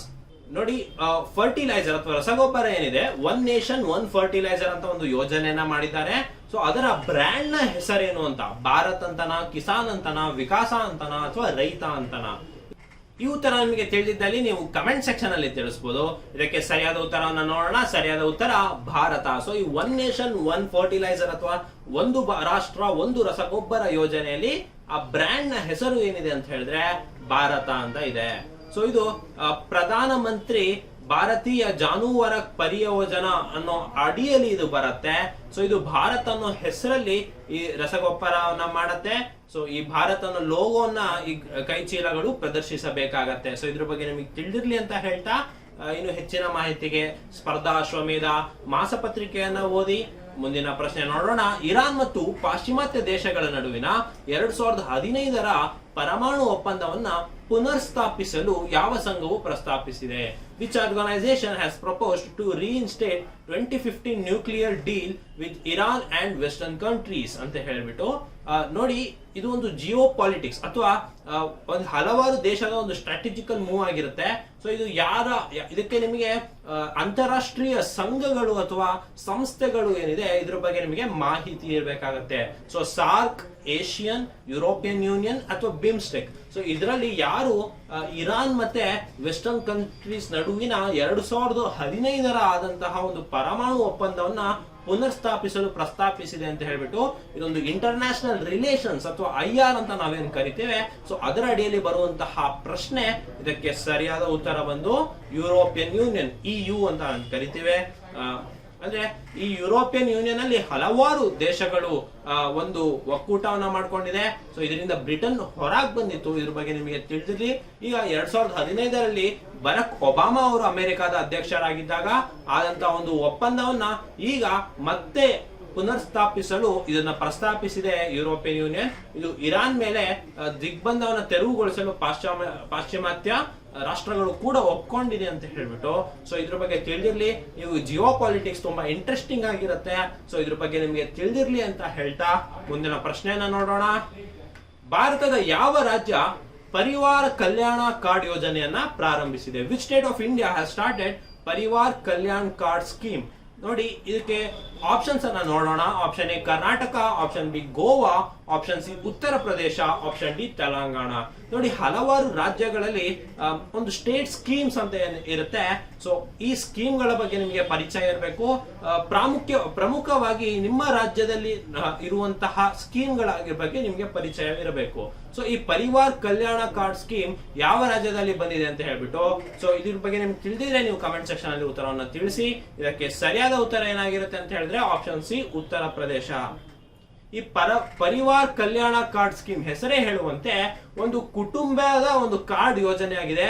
ಇದು ರಾಜ್ಯದ ಕುಟುಂಬದ ಘಟಕಗಳಲ್ಲಿ ಸಮಗ್ರ ಡೇಟಾಬೇಸ್ ಅಥವಾ ಏನ್ ಡೇಟಾಬೇಸ್ ಅಂತ ಏನ್ ಹೇಳ್ತೇವೆ, ಸೊ ಅದನ್ನ ಇಟ್ಕೊಂಡಿರುತ್ತೆ. ಸೊ ಇದರಿಂದ ಆ ಯೋಜನೆಗಳ ಫಲಾನುಭವಿಗಳನ್ನ ಇದನ್ನ ಗುರುತಿಸಲು ಇದು ಸುಲಭ ಆಗುತ್ತೆ. ಸೊ ಇದು ಸಹಕಾರಿ ಆಗುತ್ತೆ. ಇದಕ್ಕೆ ಪರಿವಾರ್ ಕಲ್ಯಾಣ ಕಾರ್ಡ್ ಸ್ಕೀಮ್ ಅಂತ ಹೇಳ್ಬಿಟ್ಟು ಹೆಸರನ್ನ ಇಟ್ಟಿದ್ದಾರೆ. ಇದು ಉತ್ತರ ಪ್ರದೇಶ ರಾಜ್ಯದಲ್ಲಿ ಇದು ಚಾಲ್ತಿಯಾಗಲಿದೆ ಅಂತ ಹೇಳ್ಬಿಟ್ಟು ನಿಮಗೆ ತಿಳಿದಿರ್ಲಿ. ಮುಂದಿನ ಪ್ರಶ್ನೆಯನ್ನ ನೋಡೋಣ. ಮುಂದಿನ ಪ್ರಶ್ನೆ, ಭಾರತ ಮತ್ತು ಯಾವ ದೇಶ ಕುಶಿಯಾರಾ ನದಿಯ ಕುರಿತು ಒಪ್ಪಂದ ಮಾಡಿಕೊಂಡಿವೆ? India and which country has made agreement with Kushiyara river? ಅಂದ್ರೆ ಈ ಕುಶಿಯಾರಾ ಅನ್ನೋದೇನ್ ನದಿ ಇದೆ, ಇದ್ರ ಜೊತೆಗೆ ಒಂದು ಒಪ್ಪಂದವನ್ನ ಮಾಡ್ಕೊಂಡಿದ್ದಾರೆ. ಈ ನದಿಯ ಹಂಚಿಕೆ ವಿಚಾರ ಆಗಿರ್ಬೋದು. ಸೊ ಇದು ಯಾವ ಭಾರತ ಮತ್ತೆ ಇನ್ನು ಯಾವ ದೇಶದ ನಡುವೆ ಅಂತ ಹೇಳ್ಬಿಟ್ಟಿರುವ ಪ್ರಶ್ನೆ. ಆಯ್ಕೆಗಳನ್ನ ನೋಡೋಣ. ಆಯ್ಕೆ ಬಂತು option A Nepal, option B Afghanistan, option C Bangladesh, option D China. ನಿಮಗೆ 5 ಸೆಕೆಂಡ್ಗಳ ಕಾಲಾವಕಾಶ ಇರುತ್ತೆ. ಸೊ ನೀವು ಸರಿಯಾದ ಉತ್ತರವನ್ನ ನೀವು ಕಮೆಂಟ್ಸ್ ಮೂಲಕ ನಮಗೆ ತಿಳಿಸಬಹುದು. ಸೊ ಇದಕ್ಕೆ ಸರಿಯಾದ ಉತ್ತರ ಆಗಿರುತ್ತೆ ಆಪ್ಷನ್ ಸಿ ಬಾಂಗ್ಲಾದೇಶ. ನೋಡಿ, ಈ ಕುಶಿಯಾರಾ ನದಿ ಅನ್ನೋದೇನಿದೆ, ಸೊ ಇದು ಭಾರತ ಮತ್ತೆ ಬಾಂಗ್ಲಾದೇಶ ನಡುವೆ ಇರುವಂತಹ ಒಂದು ನದಿ. ಸೊ ಇದರ ಮಧ್ಯಂತರ ನೀರಿನ ಹಂಚಿಕೆಯ ಕುರಿತು ಒಂದು ಒಪ್ಪಂದವನ್ನ ಸಹಿ ಹಾಕಲಾಗಿದೆ. ಸೊ ಇದು ಭಾರತದಲ್ಲಿ ಅಸ್ಸಾಂ ರಾಜ್ಯ ಏನಿದೆ, ಅಸ್ಸಾಂ ಮತ್ತೆ ಬಾಂಗ್ಲಾದೇಶದಲ್ಲಿ ಹರಿಯುವಂತಹ ಒಂದು ನದಿಯಾಗಿದೆ. ಇದು ಬರಾಕ್ ನದಿಯ ಒಂದು ಉಪನದಿಯಾಗಿದೆ. ಸೊ ಈ ರಿವರ್ ಸಿಸ್ಟಮ್ ಅಥವಾ ಏನ್ ಡ್ರೈನೇಜ್ ಸಿಸ್ಟಮ್ಸ್ ಅಂತ ಏನ್ ಕರಿತೇವೆ, ಸೊ ಇದ್ರ ಬಗ್ಗೆ ನಿಮಗೆ ಮಾಹಿತಿ ಇರಬೇಕು. ನೀವು ಜಿಯೋಗ್ರಫಿಯಲ್ಲಿ ಒಂದು ಇಂಪಾರ್ಟೆಂಟ್ ಟಾಪಿಕ್ ಇದು. ಸೊ ಇದ್ರ ಬಗ್ಗೆ ನಿಮಗೆ ಮಾಹಿತಿ ತಿಳಿದಿದ್ದಲ್ಲಿ ನಿಮ್ಗೆ ಈಗ ಯಾವುದು ಈಗ ತೆಲಂಗಾಣ ಲ್ಯಾಂಡ್ ಲಾಕ್ಡ್ ಕಂಟ್ರಿ, ಸುಮಾರು ಜನ ಅದಕ್ಕೆ ಗೊತ್ತಿರೋದಿಲ್ಲ. ಸೊ ಈ ರೀತಿಯಾದಂತಹ ಜಿಯೋಗ್ರಫಿಕಲ್ ಕ್ವಶನ್ಸ್ ನ ಕೂಡ ನೀವು ಟ್ಯಾಕಲ್ ಮಾಡಬಹುದು. ಸೊ ಇದಕ್ಕೆ ಇನ್ನು ಹೆಚ್ಚಿನ ಮಾಹಿತಿಗಾಗಿ ನೀವು ಸ್ಪರ್ಧಾ ಅಶ್ವಮೇಧ ಮ್ಯಾಗಝಿನ್ ಅನ್ನು ನೀವು ಡೌನ್ಲೋಡ್ ಮಾಡ್ಕೋಬೇಕಾಗತ್ತೆ. ಮುಂದಿನ ಪ್ರಶ್ನೆಯನ್ನ ನೋಡೋಣ. ಮುಂದಿನ ಪ್ರಶ್ನೆ, ಪ್ರತಿಷ್ಠಿತ ಡೈಮಂಡ್ ಲೀಗ್ ಮೀಟ್ ಪ್ರಶಸ್ತಿಯನ್ನು ಗೆದ್ದ ಮೊದಲ ಭಾರತೀಯ ಕ್ರೀಡಾಪಟು ಯಾರು? Who was the first Indian to win the prestigious diamond league meet award ಅಂತ ಹೇಳ್ಬಿಟ್ಟು. ಸೊ ಇದು ನೋಡಿ, ಈ ಡೈಮಂಡ್ ಲೀಗ್ ಮೀಟ್ ಅಂತ ಹೇಳ್ಬಿಟ್ಟು ಒಂದು ಪ್ರೆಸ್ಟಿಜಿಯಸ್ ಅವಾರ್ಡ್ ಇದೆ. ಸೊ ಇದು ಗೆದ್ದಂತಹ ಮೊದಲ ಭಾರತೀಯ ಕ್ರೀಡಾಪಟು ಯಾರು ಅಂತ ಹೇಳ್ಬಿಟ್ಟು ಇದು ಕೇಳ್ತಾ ಇದೆ. ಇದಕ್ಕೆ ಆಪ್ಷನ್ಸ್ ಅನ್ನ ನೋಡೋಣ. Joginder Singh, option B Anil Singh, option C Ravinder Singh, option D Neeraj Chopra. ನಿಮಗೆ ಉತ್ತರ ತಿಳಿದಿದ್ದಲ್ಲಿ ನೀವು ಇದನ್ನು ಕಮೆಂಟ್ ಸೆಕ್ಷನ್ ಅಲ್ಲಿ ತಿಳಿಸಬಹುದು. ಇದಕ್ಕೆ ಸರಿಯಾದ ಉತ್ತರ ಆಪ್ಷನ್ ಡಿ ನೀರಜ್ ಚೋಪ್ರಾ. ಈ ಡೈಮಂಡ್ ಲೀಗ್ ಅನ್ನೋದೇನಿದೆ, ಸೊ ಇದು ಒಂದು ಜಾವ್ಲಿನ್ ಸ್ಪರ್ಧೆ ಆಗಿದೆ. ಸೊ ನಿಮ್ಗೆ ಅಲ್ಲೇ ನಿಮ್ಗೆ ಈ ಆನ್ಸರ್ ಗೊತ್ತಾಗಿರ್ಬೇಕಾಗಿತ್ತು. ಸೊ ಡೈಮಂಡ್ ಲೀಗ್ ಬಗ್ಗೆ ನಿಮಗೆ ಗೊತ್ತಿತ್ತು ಅಂತ ಹೇಳಿದ್ರೆ ಸೊ ನಿಮ್ಗೆ ನೀರಜ್ ಚೋಪ್ರಾ ಅಂತ ಹೇಳ್ಬಿಟ್ಟು ಗೆಸ್ ಮಾಡಬಹುದಿತ್ತು. ಸೊ ಇದು ಎಲ್ಲಿ ನಡೀತಾ ಇದೆ ಅಂತ ಹೇಳಿದ್ರೆ ಲಾಸನ್ನೆ ಅಂತ ಹೇಳ್ಬಿಟ್ಟು ಒಂದು ಪ್ಲೇಸ್ ಇದೆ ಸ್ವಿಟ್ಜರ್ಲ್ಯಾಂಡ್ ಅಲ್ಲಿ. ಸೊ ಆ ಪ್ಲೇಸ್ ನಲ್ಲಿ ಇದು ನಡೀತಾ ಇದೆ. ಇದು ಡೈಮಂಡ್ ಲೀಗ್ ಅಂತ ಒಂದು ಜಾವೆಲಿನ್ ಸ್ಪರ್ಧೆ ಆಗಿದೆ. ಸೊ ಇದರಲ್ಲಿ 89.08 ಮೀಟರ್ ಅಷ್ಟು ಅತ್ಯುತ್ತಮ ಎಸೆತದೊಂದಿಗೆ ನೀರಜ್ ಚೋಪ್ರಾ ಈ ಡೈಮಂಡ್ ಲೀಗ್ ಮೀಟ್ ಅವಾರ್ಡ್ ಅನ್ನ ಗೆದ್ದಿದ್ದಾರೆ. ಸೊ ಅವರು ಮೊದಲ ಭಾರತೀಯ ಕ್ರೀಡಾಪಟು ಆಗಿದ್ದಾರೆ ಈ ರೀತಿಯಾದಂತಹ ಒಂದು ಅವಾರ್ಡ್ ಅನ್ನ ಗೆಲ್ಲಲು. ಇದ್ರ ಬಗ್ಗೆ ನಿಮಗೆ ತಿಳಿದಿರ್ಲಿ. ಮತ್ತೆ ಈ ಲಾಸನ್ನೆಯಲ್ಲಿ ಸ್ವಿಟ್ಜರ್ಲ್ಯಾಂಡ್ ಅಂತ ಏನಿದೆ, ಸೊ ಇದ್ರ ಬಗ್ಗೆ ಇನ್ನೊಂದು ವಿಶೇಷತೆ ಏನು ಅಂತ ಹೇಳಿದ್ರೆ ಇಂಟರ್ನ್ಯಾಷನಲ್ ಒಲಿಂಪಿಕ್ ಕಮಿಟಿ IOC ಏನಿದೆ ಅದರ ಕೇಂದ್ರ ಕಚೇರಿ ಕೂಡ ಅಲ್ಲೇ ಇದೆ. ಸೊ ಇದು ನಿಮಗೆ ತುಂಬಾ ಬಹಳ ಪ್ರಮುಖವಾದದ್ದು. ಈ ಸ್ಟ್ಯಾಟಿಕ್ ಜಿಕೆಯಲ್ಲಿ ಯುನೈಟೆಡ್ ನೇಷನ್ ನ ಹೆಡ್ ಕ್ವಾರ್ಟರ್ಸ್ ಗಳು ಎಲ್ಲಿದೆ ಅಂತ ಕೇಳ್ತಾರೆ. ಸೆಬಿ ಆಗಿರ್ಬೋದು ಅಥವಾ RBI ಈ ರೀತಿಯಾದಂತಹ ಭಾರತೀಯ ಸಂಸ್ಥೆಗಳ ಒಂದು ಹೆಡ್ ಕ್ವಾರ್ಟರ್ಸ್ ಎಲ್ಲಿದೆ ಅಂತ ನಿಮಗೆ ಪ್ರಶ್ನೆಗಳು ಬರ್ಬೋದು. ಸೊ ಈ ರೀತಿಯಾದಂತಹ ವಿಚಾರಗಳು ಕೂಡ ನಿಮಗೆ ತಿಳಿದಿರ್ಲಿ ಅಂತ ಹೇಳ್ತಾ ಮುಂದಿನ ಪ್ರಶ್ನೆಗೆ ಹೋಗೋಣ. ವಜ್ರ ಪ್ರಹಾರ್ 2022 ಭಾರತ ಮತ್ತು ಯಾವ ದೇಶ ನಡುವಿನ ರಕ್ಷಣಾ ವ್ಯಾಯಾಮವಾಗಿದೆ? ವಜ್ರ Prahar 2022 is a defense exercise between India and which country? ನಾನು ನಿಮಗೆ ಆಗ್ಲೇನೆ ಹೇಳಿದ್ದೆ, ಒಂದೆರಡು ಜಂಟಿ ದೇಶಗಳ ನಡುವೆ ವ್ಯಾಯಾಮ ಆಗಿರ್ಬೋದು, ನೌಕಾ ವ್ಯಾಯಾಮ ಆಗಿರ್ಬೋದು, ಸೊ ಅದು ನಡೀತಾನೆ ಇರುತ್ತೆ. ಸೊ ಅದಕ್ಕೆ ಕೆಲವು ಹೆಸರುಗಳಿರುತ್ತೆ ಮತ್ತು ಯಾವ ದೇಶದಲ್ಲಿ ನಡೆಯುತ್ತೆ, ಯಾವ ದೇಶದೊಂದಿಗೆ ನಡೆಯುತ್ತೆ, ಮತ್ತೆ ಭಾರತದಿಂದ ಭಾಗವಹಿಸಿದ ಒಂದು ನೇವಿ ಶಿಪ್ ಆಗಿರ್ಬೋದು ಅಥವಾ ಮಿಲಿಟರಿ ಮಿಸೈಲ್ ಆಗಿರ್ಬೋದು ಯಾವುದು ಅಂತ ಹೇಳ್ಬಿಟ್ಟು ನಿಮ್ಗೆ ತಿಳಿದಿರ್ಬೇಕಾಗತ್ತೆ. ಸೊ ಈ ವಜ್ರ ಪ್ರಹಾರ್ ಏನಿದೆ ಇದು ಯಾವ ಯಾವ ದೇಶ ನಡುವೆ, ಒಂದು ಭಾರತ, ಇನ್ನೊಂದು ಯಾವುದು ಅಂತ ಹೇಳ್ಬಿಟ್ಟು ಕೇಳ್ತಾ ಇದ್ದಾರೆ. Option A UK, B Japan, C USA, D Germany. ನಿಮ್ಗೆ ಉತ್ತರ ತಿಳಿದಿದ್ದಲ್ಲಿ ನೀವು ಕಮೆಂಟ್ ಸೆಕ್ಷನ್ ಅಲ್ಲಿ ಉತ್ತರವನ್ನು ತಿಳಿಸಬಹುದು. ಇದಕ್ಕೆ ಸರಿಯಾದ ಉತ್ತರ USA. ನೋಡಿ, ಭಾರತ ಮತ್ತೆ ಅಮೆರಿಕ ಒಂದು ವಜ್ರ ಪ್ರಹಾರ್ ಅಂತ ಒಂದು ಮಿಲಿಟರಿ ಎಕ್ಸರ್ಸೈಸ್ ಅನ್ನ ಮಾಡುತ್ತೆ. ಸೊ ಇದು 13ನೇ ಆವೃತ್ತಿ, ಇದರ 13ನೇ ಆವೃತ್ತಿ ಹಿಮಾಚಲಿ ಪ್ರದೇಶದ ಓಕ್ಲೋದಲ್ಲಿ ನಡೆಯಲಿದೆ. 12ನೇ ಆವೃತ್ತಿ 2021 ವಾಷಿಂಗ್ಟನ್ ನಲ್ಲಿ ನಡೆಯಲಾಗಿತ್ತು. ಸೊ ಇದ್ರ ಬಗ್ಗೆ ನಿಮ್ಗೆ ತಿಳಿದಿರ್ಲಿ. ಇದರ ಇನ್ನೊಂದು ರಕ್ಷಣಾ, ಭಾರತ ಮತ್ತೆ US ವಜ್ರ ಪ್ರಹಾರ್ ಒಂದು ಮಿಲಿಟರಿ ಎಕ್ಸರ್ಸೈಸ್ ಆದ್ರೆ ಇನ್ನೊಂದರ ಹೆಸರು ಯುದ್ಧ ಅಭ್ಯಾಸ ಅಂತ ಹೇಳ್ಬಿಟ್ಟು. ಸೊ ಇದ್ರ ಬಗ್ಗೆ ನಿಮ್ಗೆ ತಿಳಿದಿರ್ಲಿ ಅಂತ ಹೇಳ್ತಾ ಮುಂದಿನ ಪ್ರಶ್ನೆಯನ್ನ ನೋಡೋಣ. ಮುಂದಿನ ಪ್ರಶ್ನೆ, ಕಾಜಿ ನಜ್ರುಲ್ ಇಸ್ಲಾಂ ಯಾವ ದೇಶದ ರಾಷ್ಟ್ರಕವಿ? Kazi Nazrul Islam was the national poet of which country? ನೋಡಿ, ಈ ರೀತಿ ಪ್ರಶ್ನೆ ಯಾವ ರೀತಿಯಾದಂತಹ ಪ್ರಶ್ನೆ ಆದ್ರೆ ಈ ಪರ್ಸನ್ ಇನ್ ನ್ಯೂಸ್ ಅಂತ ಹೇಳ್ಬಿಟ್ಟು ಒಂದು ಕ್ಯಾಟಗರಿ ಇರುತ್ತೆ. ಯಾವ ವ್ಯಕ್ತಿ ಸುದ್ದಿಯಲ್ಲಿ ಇರ್ತಾರೋ ಸೊ ಅವರ ಮೇಲೆ ಒಂದು ಪ್ರಚಲಿತ ಘಟನೆಯನ್ನ ಕ್ವಶನ್ ಅನ್ನ ಕೇಳ್ತಾರೆ. ಸೊ ಈ ಕಾಜಿ ನಜ್ರುಲ್ ಇಸ್ಲಾಂ ಅವರು ಯಾವ ದೇಶದ ರಾಷ್ಟ್ರಕವಿ ಅಂತ ಕೇಳಿದ್ದಾರೆ. ಸೊ ಇದರ ಆಪ್ಷನ್ಸ್ ಅನ್ನ ನೋಡೋಣ. Option A Bangladesh, B Pakistan, C Afghanistan, D Iraq. So ಇದ್ರ ಬಗ್ಗೆ ನಿಮಗೆ ತಿಳಿದಿತ್ತು ಅಂತ ಹೇಳಿದ್ರೆ ನೀವು ಕಮೆಂಟ್ ಸೆಕ್ಷನ್ ಅಲ್ಲಿ ಉತ್ತರವನ್ನ ತಿಳಿಸಬಹುದು. ಇದಕ್ಕೆ ಸರಿಯಾದ ಉತ್ತರವನ್ನ ನೋಡೋಣ. ಇದಕ್ಕೆ ಸರಿಯಾದ ಉತ್ತರ ಬಾಂಗ್ಲಾದೇಶ. ನೋಡಿ, ಕಾಜಿ ನಸ್ರುಲ್ಲಾ ಇಸ್ಲಾಂ ಅವರು ಆಗಸ್ಟ್ 27ಕ್ಕೆ ಅವರ ಮರಣ ವಾರ್ಷಿಕೋತ್ಸವವನ್ನು ಆಚರಿಸುತ್ತೆ. ಸೊ ಇವ್ರನ್ನ ಬಿದ್ರೋಹಿ ಕವಿ ಅಥವಾ ಬಂಡಾಯ ಕವಿ ಅಂತ ಕೂಡ ಕರೆಯಲಾಗುತ್ತೆ. 1971 ನಲ್ಲಿ ಬಾಂಗ್ಲಾದೇಶ ವಿಮೋಚನಾ ಯುದ್ಧದ ಸಮಯದಲ್ಲಿ ನಜ್ರುಲ್ ಗೀತಿ ಅಂತ ಹೇಳ್ಬಿಟ್ಟು ಒಂದು ಕರೆಯಲ್ಪಡುವ ಕವಿತೆಗಳನ್ನ ರಚಿಸಿದ್ರು. 1971 ಬಾಂಗ್ಲಾದೇಶ್ ಲಿಬ್ರೇಷನ್ ನಿಮಗೆ ಗೊತ್ತಿರುತ್ತೆ. ಸೊ ಹಾಗಾಗಿ ಇವರು ಬಂಡಾಯ ಕವಿ, ನ್ಯಾಷನಲ್ ಪೋಯೆಟ್ ಅಥವಾ ರಾಷ್ಟ್ರ ಕವಿ ಅಂತ ಕರ್ಸ್ಕೊಳ್ತಾರೆ ಬಾಂಗ್ಲಾದೇಶದ್ದು. ಇದನ್ನ ಯಾಕೆ ಸುದ್ದಿಯಲ್ಲಿದೆ ಅಂತ ಹೇಳ್ಬಿಟ್ಟು ಇಲ್ಲಿ ನೋಡಿ, ಇಲ್ಲಿ ಕೊಟ್ಟಿದ್ದಾರೆ. ಆಗಸ್ಟ್ 27ರಂದು ಅವರ ವಾರ್ಷಿಕೋತ್ಸವವನ್ನ ಆಚರಿಸಲಾಗಿತ್ತು. ಸೊ ಹಾಗಾಗಿ ಇದು ಸುದ್ದಿಯಲ್ಲಿತ್ತು. ಸೊ ಅದ್ರ ಮೇಲೆ ಈ ರೀತಿ ಪ್ರಶ್ನೆಗಳು ಬಂದಿರುತ್ತೆ. ಸೊ ಇದೇ ರೀತಿ ನೀವು ಕರೆಂಟ್ ಅಫೇರ್ಸ್ ನ ನೀವು ನೋಡ್ಕೊಳ್ಬೇಕಾಗತ್ತೆ. ಸೊ ಇದಕ್ಕಿಂತ ಹೆಚ್ಚಿನ ಮಾಹಿತಿ ಬೇಕಾದಲ್ಲಿ ನೀವು ಸ್ಪರ್ಧಾ ಅಶ್ವಮೇಧ ಮ್ಯಾಗಝೀನ್ ಅನ್ನ ನೀವು ಡೌನ್ಲೋಡ್ ಮಾಡ್ಕೊಳ್ಬೇಕಾಗತ್ತೆ. ಇನ್ನು ಮುಂದಿನ ಪ್ರಶ್ನೆಯನ್ನ ನೋಡೋಣ. ಇತ್ತೀಚೆಗೆ ನಿಧನರಾದ ರಷ್ಯಾ ಸಂಯುಕ್ತ ಸಂಸ್ಥಾನದ ಕೊನೆಯ ಅಧ್ಯಕ್ಷರಾಗಿದ್ದವರು ಯಾರು? Which farmer president of USSR recently died ಅಂತ ಹೇಳ್ಬಿಟ್ಟು. ನಿಮಗೆ USSR ಬಗ್ಗೆ ನಿಮಗೆ ತಿಳಿದಿರುತ್ತೆ. ನೀವು ರಷ್ಯನ್ ರೆವಲ್ಯೂಷನ್ ಅಥವಾ ಹಲವಾರು ರಷ್ಯಾದ ರಿಲೇಟೆಡ್ ನೀವು ವರ್ಲ್ಡ್ ಹಿಸ್ಟ್ರಿಯಲ್ಲಿ ಓದ್ತಾ USSR ಪ್ರಾಮುಖ್ಯತೆ ಬಗ್ಗೆ ನಿಮಗೆ ಗೊತ್ತಿರುತ್ತೆ. ಸೊ ಅದರ ಒಂದು ಅಧ್ಯಕ್ಷರಾಗಿದ್ದವರು ಇತ್ತೀಚೆಗೆ ನಿಧನರಾಗಿದ್ದಾರೆ. ಸೊ ಅವ್ರು ಯಾರು ಅಂತ ಹೇಳ್ಬಿಟ್ಟು ಪ್ರಶ್ನೆ. ಇದಕ್ಕೆ ಆಪ್ಷನ್ಸ್ ನೋಡೋಣ. Mikhail Gorbachev, Peter the Great, Lenin, Joseph Stalin. So ಇವರಲ್ಲಿ ಯಾರು ಇತ್ತೀಚೆಗೆ ನಿಧನರಾಗಿದ್ದಾರೆ ಅಂತ ಹೇಳ್ಬಿಟ್ಟು, ಇದು ಕೂಡ ಪರ್ಸನ್ ಇನ್ ನ್ಯೂಸ್ ಕ್ಯಾಟಗರಿಗೆ ಬರುತ್ತೆ. ಸೊ ಇದಕ್ಕೆ ಸರಿಯಾದ ಉತ್ತರ ನೋಡೋಣ, ಮಿಖಾಯಿಲ್ ಗೋರ್ಬಚಾವ್. ನೋಡಿ, ಸುಮಾರು 7 ವರ್ಷ ರಷ್ಯಾ ಸಂಯುಕ್ತ ಸಂಸ್ಥಾನದ ಅಧ್ಯಕ್ಷರಾಗಿದ್ದ ಗೋರ್ಬಚಾವ್ ಅವರು ಇತ್ತೀಚೆಗೆ ನಿಧನರಾಗಿದ್ದಾರೆ. ಸೊ ಹಾಗಾಗಿ ಇದರ ವಿಷಯ ನಮಗೆ ಪ್ರಚಲಿತ ಘಟನೆಗಳಲ್ಲಿ ಬಂತು. ಸೊ ಇವರಿಗೆ ನೋಬೆಲ್ ಶಾಂತಿ ಪ್ರಶಸ್ತಿ 1990 ಅಲ್ಲಿ ಬಂದಿತ್ತು. ತಿಳಿದಿರ್ಲಿ ಅಂತ ಹೇಳ್ತಾ ಮುಂದಿನ ಪ್ರಶ್ನೆಯನ್ನ ನೋಡೋಣ. ಮುಂದಿನ ಪ್ರಶ್ನೆ, ಶುಮಾಂಗ್ ಲೀಲಾ ಎಂಬುದು ಯಾವ ರಾಜ್ಯದಲ್ಲಿ ನಡೆಯುವ ಸಾಂಪ್ರದಾಯಿಕ ಹಬ್ಬವಾಗಿದೆ? Shumang Leela is a traditional folk festival of which state ಅಂತ ಹೇಳ್ಬಿಟ್ಟು. ಇದಕ್ಕೆ ಆಪ್ಷನ್ಸ್ ನೋಡೋಣ. Nagaland, B Meghalaya, C Assam, D Manipur. ನೋಡಿ, ಇತ್ತೀಚಿನ ಟ್ರೆಂಡ್ ಅಲ್ಲಿ ಈ ಟ್ರೈಬ್ಸ್ ಏನಿದೆ, ಈ ಟ್ರೈಬಲ್ ಫೆಸ್ಟಿವಲ್ಸ್ ಆಗಿರ್ಬೋದು, ಅಥವಾ ಈ ಟ್ರೈಬ್ ಯಾವ ರಾಜ್ಯಕ್ಕೆ ಸೇರುತ್ತೆ, ಅಥವಾ ಟ್ರೈಬಲ್ ಫೋಕ್ ಡ್ಯಾನ್ಸ್ ಆಗಿರ್ಬೋದು ಯಾವ ರಾಜ್ಯಕ್ಕೆ ಸಂಬಂಧಿಸಿ, ಈ ರೀತಿಯಾದಂತಹ ಪ್ರಶ್ನೆಗಳು ಇತ್ತೀಚಿನ ಪರೀಕ್ಷೆಗಳಲ್ಲಿ ಬಹಳ ಕಂಡು ಬರ್ತಾ ಇದೆ. ಸೊ ಈ ಟ್ರೈಬಲ್ ಬಗ್ಗೆ ನೀವು ಹೆಚ್ಚಿನ ಮಾಹಿತಿಯನ್ನು ನೀವು ಸಂಗ್ರಹಿಸಬೇಕಾಗುತ್ತೆ. ಸೊ ಅದೇ ರೀತಿ ಸುದ್ದಿಯಲ್ಲಿರುವಂತಹ ಶುಮಾಂಗ್ ಲೀಲಾ ಅನ್ನೋ ಒಂದು ಯಾವ ರಾಜ್ಯದಲ್ಲಿ ನಡೆಯುವ ಒಂದು ಸಾಂಪ್ರದಾಯಿಕ ಹಬ್ಬವಾಗಿದೆ ಅಂತ ಹೇಳ್ಬಿಟ್ಟು, ಇದಕ್ಕೆ ಉತ್ತರ ತಿಳಿದಿದ್ದರೆ ನೀವು ಕಮೆಂಟ್ ಸೆಕ್ಷನ್ ಅಲ್ಲಿ ತಿಳಿಸಬಹುದು. ಇದಕ್ಕೆ ಸರಿಯಾದ ಉತ್ತರ ಬಂದು ಮಣಿಪುರ. ನೋಡಿ, 50ನೇ ಅಲ್ ಮಣಿಪುರ್ ಶುಮಾಂಗ್ ಲೀಲಾ ಉತ್ಸವ ಇತ್ತೀಚೆಗೆ ನಡೆಯಿತು, ಇಂಪಾಲ್ ನಲ್ಲಿ ನಡೆಯಿತು. ಇದಕ್ಕೆ ಮುಖ್ಯಮಂತ್ರಿ ಆದಂತಹ ಎನ್ ಬೀರನ್ ಸಿಂಗ್ ಉದ್ಘಾಟನೆ ಭಾಗವಹಿಸಿದ್ರು. ಇದರ ವಿಶೇಷತೆ ಏನಂದ್ರೆ ರಂಗಭೂಮಿಯಾಗಿದೆ. ಕಲಾವಿದರು ಪಾತ್ರಗಳನ್ನ ಪುರುಷರು ಹಾಗೂ ಪುರುಷರ ಪಾತ್ರವನ್ನು ಸ್ತ್ರೀಯರು ನಿರ್ವಹಿಸ್ತಾರೆ. ಸೊ ಈ ರೀತಿಯಾದಂತಹ ಪ್ರಶ್ನೆಗಳು ನಿಮಗೆ KS ರೀತಿಯ ಎಕ್ಸಾಮ್ ಅಲ್ಲಿ ಕೇಳಬಹುದು. ಅಂದ್ರೆ statement type of the question ಅಲ್ಲಿ ಯಾವ ಟ್ರೈಬಲ್ ಫೆಸ್ಟಿವಲ್ ನಲ್ಲಿ ಪುರುಷರ ಪಾತ್ರಗಳು ಸ್ತ್ರೀಯರು ಹಾಗೆ ಸ್ತ್ರೀಯರ ಪಾತ್ರಗಳು ಪುರುಷರು ಮಾಡ್ತಾರೆ ಅಂತ ಕೇಳ್ಬೋದು. ಸೊ ಶುಮಾಂಗ್ ಲೀಲಾ ಉತ್ಸವದ ಬಗ್ಗೆ ನಿಮಗೆ ತಿಳಿದಿರ್ಲಿ, ಇದು ಮಣಿಪುರದಲ್ಲಿ ಇದನ್ನ ಸೆಲೆಬ್ರೇಟ್ ಮಾಡ್ತಾರೆ. ಇದ್ರ ಬಗ್ಗೆ ನಿಮಗೆ ತಿಳಿದಿರ್ಲಿ ಅಂತ ಹೇಳ್ತಾ ಮುಂದಿನ ಪ್ರಶ್ನೆಯನ್ನ ನೋಡೋಣ. ಮುಂದಿನ ಪ್ರಶ್ನೆ, ವಿಶ್ವದ ಅತಿ ಉದ್ದದ ಬ್ರಾಂಚ್ ಕೆನಾಲ್ ಅನ್ನು ಯಾವ ರಾಜ್ಯದಲ್ಲಿ ಉದ್ಘಾಟಿಸಲಾಯಿತು? Longest branch canal in the world has been inaugurated in which state?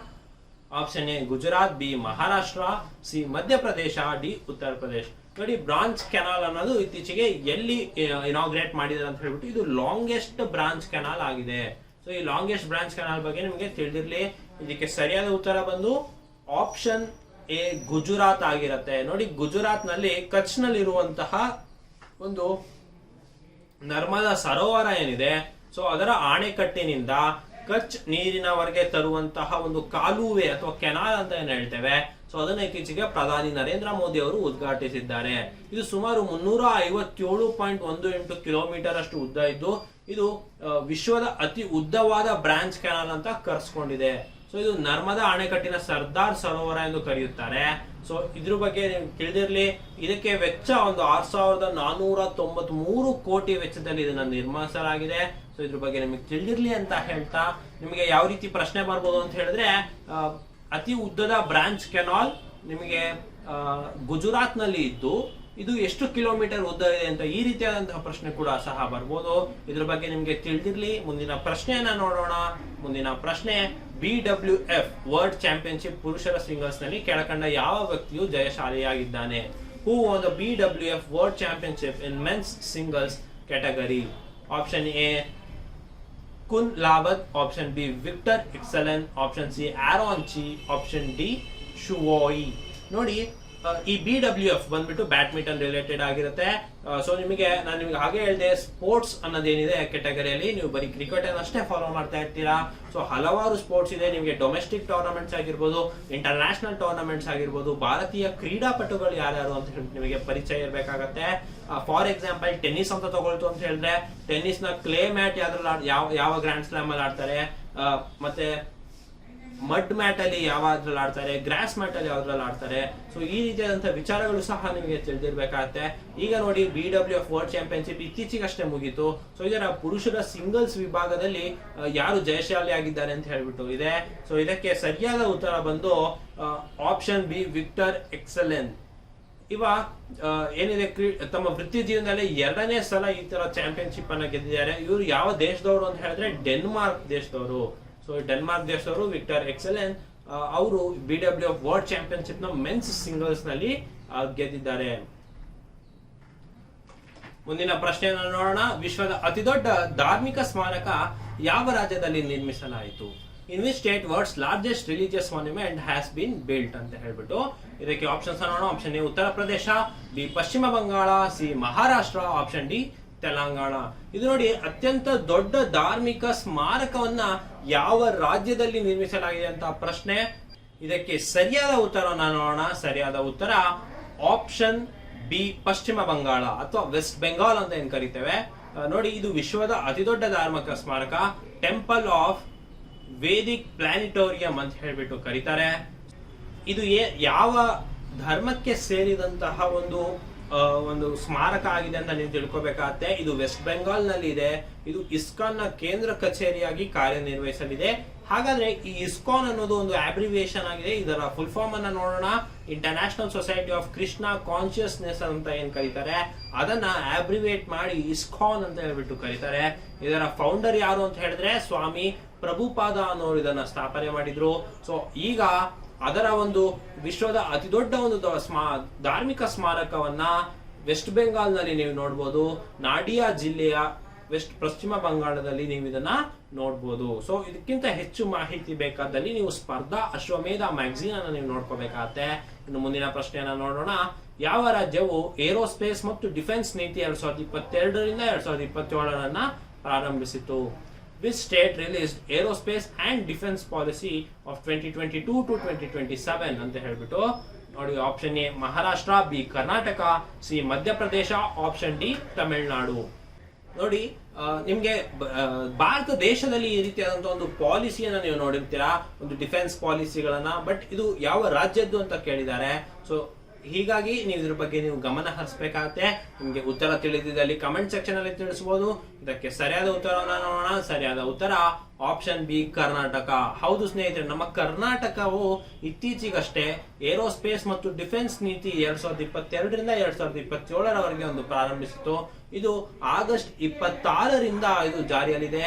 ಇದು ಹೆಚ್ಚಿನ ಹೂಡಿಕೆ ಏರೋಸ್ಪೇಸ್ ಮತ್ತೆ ಡಿಫೆನ್ಸ್ ಕ್ಯಾಟಗರಿಯಲ್ಲಿ ಒಂದು ತಗೋಬರ್ಬೇಕಂತ ಹೇಳ್ಬಿಟ್ಟು ಇದನ್ನ ಒಂದು ತಾಣವನ್ನಾಗಿ ಗುರುತಿಸಬೇಕು ಅಂತ ಹೇಳ್ಬಿಟ್ಟು ಸೊ ಈ ರೀತಿಯಾದಂತಹ ಒಂದು defence policy, aerospace and defence ಪಾಲಿಸಿಯನ್ನ ಕರ್ನಾಟಕ ರಾಜ್ಯ ಸರ್ಕಾರ ಮಾಡಿದೆ ಅಂತ ಹೇಳ್ತಾ ಇದ್ರ ಬಗ್ಗೆ ಹೆಚ್ಚಿನ ಮಾಹಿತಿ ತಿಳಿದಿರ್ಲಿ. ಮುಂದಿನ ಪ್ರಶ್ನೆಯನ್ನ ನೋಡೋಣ. ರಾಷ್ಟ್ರೀಯ ಸಣ್ಣ ಕೈಗಾರಿಕಾ ದಿನವನ್ನ ಯಾವಾಗ ಆಚರಿಸಲಾಗುತ್ತೆ? National small industries day was celebrated on. ಇದಕ್ಕೆ ಆಪ್ಷನ್ಸ್ ಅನ್ನ ನೋಡೋಣ. August 29, August 30, August 21, June 30. ನೋಡಿ, ಇಂಪಾರ್ಟೆಂಟ್ ಡೇಸ್ ಅಂತ ಹೇಳ್ಬಿಟ್ಟು ಒಂದು ಕ್ಯಾಟಗರಿ ಇದೆ. ಸೊ ಏನಂತ ಹೇಳಿದ್ರೆ ಪ್ರತಿಯೊಂದು ದಿನಾನೂ ಒಂದು ವಿಶೇಷತೆ ಇರುತ್ತೆ. ಸೊ ಒಂದು ದಿನವನ್ನಾಗಿ ಆಚರಿಸುತ್ತೆ.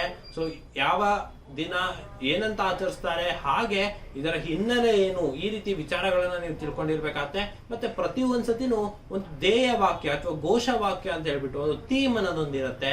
ಸೊ ಅದೇನು ಅಂತ ಹೇಳ್ಬಿಟ್ಟು ಕೂಡ ಕೇಳಲಾಗತ್ತೆ ಪ್ರಶ್ನೆಗಳು. ಸೊ ಈಗ ನ್ಯಾಷನಲ್ ಸ್ಮಾಲ್ ಇಂಡಸ್ಟ್ರೀಸ್ ಡೇ, ರಾಷ್ಟ್ರೀಯ ಸಣ್ಣ ಕೈಗಾರಿಕಾ ದಿನವನ್ನ ಯಾವಾಗ ಆಚರಿಸಲಾಗುತ್ತೆ ಅಂತ ಹೇಳ್ಬಿಟ್ಟು ಪ್ರಶ್ನೆ ಆಗ್ತಿದೆ. ನಿಮಗೆ ಉತ್ತರ ತಿಳಿದಿದ್ದಲ್ಲಿ ನೀವು ಕಮೆಂಟ್ ಸೆಕ್ಷನ್ ಅಲ್ಲಿ ತಿಳಿಸಬಹುದು. ಇದಕ್ಕೆ ಸರಿಯಾದ ಉತ್ತರವನ್ನ ನೋಡೋಣ. ಸರಿಯಾದ ಉತ್ತರ ಆಪ್ಷನ್ ಬಿ, ಆಗಸ್ಟ್ 30. ಸ್ನೇಹಿತರೆ, ಪ್ರತಿ ವರ್ಷ ಭಾರತದಲ್ಲಿ ಆಗಸ್ಟ್ 30ರಂದು ರಾಷ್ಟ್ರೀಯ ಸಣ್ಣ ಕೈಗಾರಿಕಾ ದಿನವನ್ನಾಗಿ ಆಚರಿಸಲಾಗುತ್ತೆ. ಸೊ ಇದು ಏನು ಒಂದು ಕ್ಯಾಟಗರಿ ಸಣ್ಣ ಕೈಗಾರಿಕೆಗಳನ್ನು ಯಾವ್ದನ್ನ ಕ್ಲಾಸಿಫೈ ಮಾಡ್ತಾರೆ ಅಂತ ಹೇಳಿದ್ರೆ ಅದರ ಬಂಡವಾಳವು 25 ಲಕ್ಷಕ್ಕಿಂತ ಮೀರುವಂತಿಲ್ಲ. ಸೊ ಆ ರೀತಿಯಾದಂತಹ ಒಂದು ಇಂಡಸ್ಟ್ರೀಸ್ ಏನಿದೆ ಅದನ್ನ ಸ್ಮಾಲ್ ಇಂಡಸ್ಟ್ರೀಸ್ ಅಂತ ಕನ್ಸಿಡರ್ ಮಾಡ್ತೇವೆ. ಸೊ 2001ರಿಂದ ಈ ಕೈಗಾರಿಕೆಗಳ ಸಚಿವಾಲಯ ಏನಿದೆ, ಸೊ ಇದು ಆಗಸ್ಟ್ 30ನೇ ತಾರೀಕು ನ್ಯಾಷನಲ್ ಸ್ಮಾಲ್ ಇಂಡಸ್ಟ್ರೀಸ್ ಡೇ ಅಂತ ಹೇಳ್ಬಿಟ್ಟು ಸೆಲೆಬ್ರೇಟ್ ಮಾಡ್ತಾರೆ. ಸೊ ಇದ್ರ ಬಗ್ಗೆ ನಿಮಗೆ ತಿಳಿದಿರ್ಲಿ. ಮುಂದಿನ ಪ್ರಶ್ನೆಯನ್ನ ನೋಡೋಣ. ಮುಂದಿನ ಪ್ರಶ್ನೆ, ನೀತಿ ಆಯೋಗವು ಯಾವ ನಗರವನ್ನ ಅತ್ಯುತ್ತಮ ಮಹತ್ವಾಕಾಂಕ್ಷೆಯ ಜಿಲ್ಲೆ ಎಂದು ಘೋಷಿಸಿದೆ? ನೀತಿ Aayog has declared which district as the best aspirational district ಅಂತ ಹೇಳ್ಬಿಟ್ಟು. Option A Mysuru, B Lucknow, C Haridwar, option D Kolkata. ನೋಡಿ ಈ ನೀತಿ ಆಯೋಗ ಏನಿದೆ, ಸೊ ಇದು ಭಾರತದಲ್ಲಿ ಒಂದಿಷ್ಟು ವಿಚಾರಗಳು ಅಥವಾ ಒಂದು ಮೂಲ ಸೌಕರ್ಯ ಬೇಕಾದಂತಹ ಒಂದು ಯೋಜನೆಗಳನ್ನ ರೂಪಿಸುತ್ತೆ ನೀತಿ ಆಯೋಗ. ಇದು 2015ರಲ್ಲಿ ಸ್ಥಾಪನೆ ಆಗಿತ್ತು. ಸೊ ಅದರಿಂದ ಇದು ಪ್ಲಾನಿಂಗ್ ವಿಭಾಗದಲ್ಲಿ ಇದು ಕೆಲಸ ಮಾಡುತ್ತೆ. ಸೊ ಈ ನೀತಿ ಆಯೋಗ ಈಗ ಒಂದು ಜಿಲ್ಲೆಯನ್ನ ಅತ್ಯುತ್ತಮ ಮಹತ್ವಾಕಾಂಕ್ಷೆಯ ಜಿಲ್ಲೆ ಅಥವಾ ಬೆಸ್ಟ್ ಆಸ್ಪಿರೇಷನಲ್ ಡಿಸ್ಟ್ರಿಕ್ಟ್ ಅಂತ ಹೇಳ್ಬಿಟ್ಟು ಒಂದು ಅವಾರ್ಡ್ ಅನ್ನ ಕೊಟ್ಟಿದೆ. ಸೊ ಇದು ಯಾವ ಜಿಲ್ಲೆಗೆ ಅಂತ ಹೇಳ್ಬಿಟ್ಟು ನೀವು ತಿಳ್ಕೊಂಡಿರ್ಬೇಕಾಗುತ್ತೆ. ಇದಕ್ಕೆ ನಿಮಗೆ ಉತ್ತರ ತಿಳಿದಿದ್ದಲ್ಲಿ ನೀವು ಕಮೆಂಟ್ ಸೆಕ್ಷನ್ ಅಲ್ಲಿ ತಿಳಿಸಬಹುದು. ಇದಕ್ಕೆ ಸರಿಯಾದ ಉತ್ತರವನ್ನು ನೋಡೋಣ. ಆಪ್ಷನ್ ಸಿ ಹರಿದ್ವಾರ ಸರಿಯಾದ ಉತ್ತರವಾಗಿದೆ. ಸೊ ಇದು ಉತ್ತರಾಖಂಡ್ ಅಲ್ಲಿದೆ. ಸೊ ಇದು ಪವಿತ್ರ ನಗರವಾದ ಹರಿದ್ವಾರ ನಿಮಗೆ ಗೊತ್ತು, ಹಿಂದೂ ಧರ್ಮದ ಹಲವಾರು ದೇವಾಲಯಗಳು ಹರಿದ್ವಾರದಲ್ಲಿದೆ. ಸೊ ಅದೊಂದು ಬೆಲ್ಟ್ ಇದೆ. ಸೊ ಅಲ್ಲಿ ಕೇದಾರ್ನಾಥ ಅಥವಾ ಚಾರ್ ಧಾಮ್ ಯಾತ್ರಾ ಅಂತ ಏನ್ ಕರಿತೇವೆ, ಸೊ ಅದು ಅಲ್ಲಿ ಕಂಡು ಬರುತ್ತೆ. ಸೊ ಹರಿದ್ವಾರ ಉತ್ತರಾಖಂಡ್ ಅಲ್ಲಿದೆ. ಸೊ ಇದನ್ನ ಅತ್ಯುತ್ತಮ ಮಹತ್ವಾಕಾಂಕ್ಷೆಯ ಜಿಲ್ಲೆ ಅಂತ ಘೋಷಿಸಿದೆ. ಸೊ ಇದು ಮಹತ್ವಾಕಾಂಕ್ಷೆಯ ಜಿಲ್ಲೆ ಯೋಜನೆಯನ್ನು 2018ರಲ್ಲಿ ಈ ನೀತಿ ಆಯೋಗ ಪ್ರಾರಂಭಿಸಿತ್ತು ಅಂತ ಹೇಳ್ಬಿಟ್ಟು ನಿಮಗೆ ತಿಳಿದಿರಲಿ. ಇದೇ ರೀತಿಯಾದಂತಹ ಮಾಹಿತಿಗಾಗಿ ನೀವು ಸ್ಪರ್ಧಾ ಅಶ್ವಮೇಧ ಮ್ಯಾಗಝೀನ್ ಅನ್ನು ನೀವು ಡೌನ್ಲೋಡ್ ಮಾಡ್ಕೊಳ್ಬೇಕಾಗತ್ತೆ. ಸೊ ಮುಂದಿನ ಪ್ರಶ್ನೆಯನ್ನ ನೋಡೋಣ. ಬ್ಲೂಮ್ಬರ್ಗ್ ಬಿಲಿಯನೇರ್ ಇಂಡೆಕ್ಸ್ ಪ್ರಕಾರ ಯಾವ ಭಾರತೀಯ ಉದ್ಯಮಿ ಇತ್ತೀಚೆಗೆ ವಿಶ್ವದ 3ನೇ ಅತಿ ಶ್ರೀಮಂತ ವ್ಯಕ್ತಿಯಾಗಿದ್ದಾರೆ? ನೋಡಿ, according to Bloomberg billionaire index report, which Indian has become third richest person in the world? Option A Ratan Tata, option B Azim Premji, option C Gautam Adani, option D Ambani. ನೋಡಿ, ಇದು ನಿಮಗೆ ಈ ರೀತಿಯಾದಂತಹ ಪ್ರಶ್ನೆಗಳು ಬರುತ್ತೆ. ಬಟ್ ನಿಮಗೆ ಆ ಸೂಚ್ಯಾಂಕ ಇದೆಯಲ್ಲ, ಬರ್ಗ್ ಬಿಲಿಯನಿಯರ್ ಇಂಡೆಕ್ಸ್ ಅಥವಾ ಬರ್ಗ್ ಬಿಲಿಯನಿಯರ್ ಇಂಡೆಕ್ಸ್ ಅಂತ ಹೇಳ್ಬಿಟ್ಟು, ಇದರ ಮೇಲೆ ನಿಮಗೆ ಹೆಚ್ಚಿನ ಮಾಹಿತಿ ಇರಲಿ. ಬಿಕಾಸ್ ಅದ್ರ ಪ್ರಕಾರ ಇದು ಯಾರು 3ನೇ ರಿಚೆಸ್ಟ್ ಪರ್ಸನ್ ಅಂತ ಹೇಳಿ ಕೇಳ್ತಾ ಇದೆ. ಸೊ ಇದಕ್ಕೆ ಸರಿಯಾದ ಉತ್ತರ ಆಪ್ಷನ್ ಸಿ ಗೌತಮ್ ಅದಾನಿ. ನೋಡಿ, ಗೌತಮ್ ಅದಾನಿ ಇತ್ತೀಚೆಗೆ ವಿಶ್ವದ 3ನೇ ಅತಿ ಶ್ರೀಮಂತ ವ್ಯಕ್ತಿಯಾಗಿದ್ದಾರೆ. ಮೊದಲನೇದಲ್ಲಿ ಎಲಾನ್ ಮಸ್ಕ್ ಇದ್ದಾರೆ, ದ್ವಿತೀಯರಾಗಿ ಜೆಫ್ ಬೆಂಜೋಸ್ ಇದ್ದಾರೆ, 3ನೇ ವ್ಯಕ್ತಿಯಾಗಿ ನಮ್ಮ ಭಾರತೀಯರಾದ ಗೌತಮ್ ಅದಾನಿ ಅವರು ಇದ್ದಾರೆ. ಇದ್ರ ಬಗ್ಗೆ ನಿಮಗೆ ತಿಳಿದಿರಲಿ. ಇನ್ನು ಅಂಬಾನಿ ಅವರು ಏನಿದ್ದಾರೆ, ಇದು ಅವರು 11ನೇ ರ್ಯಾಂಕ್ ಅಲ್ಲಿ ಇದ್ದಾರೆ. ಇದು ಸಹ ನಿಮಗೆ ತಿಳಿದಿರಲಿ.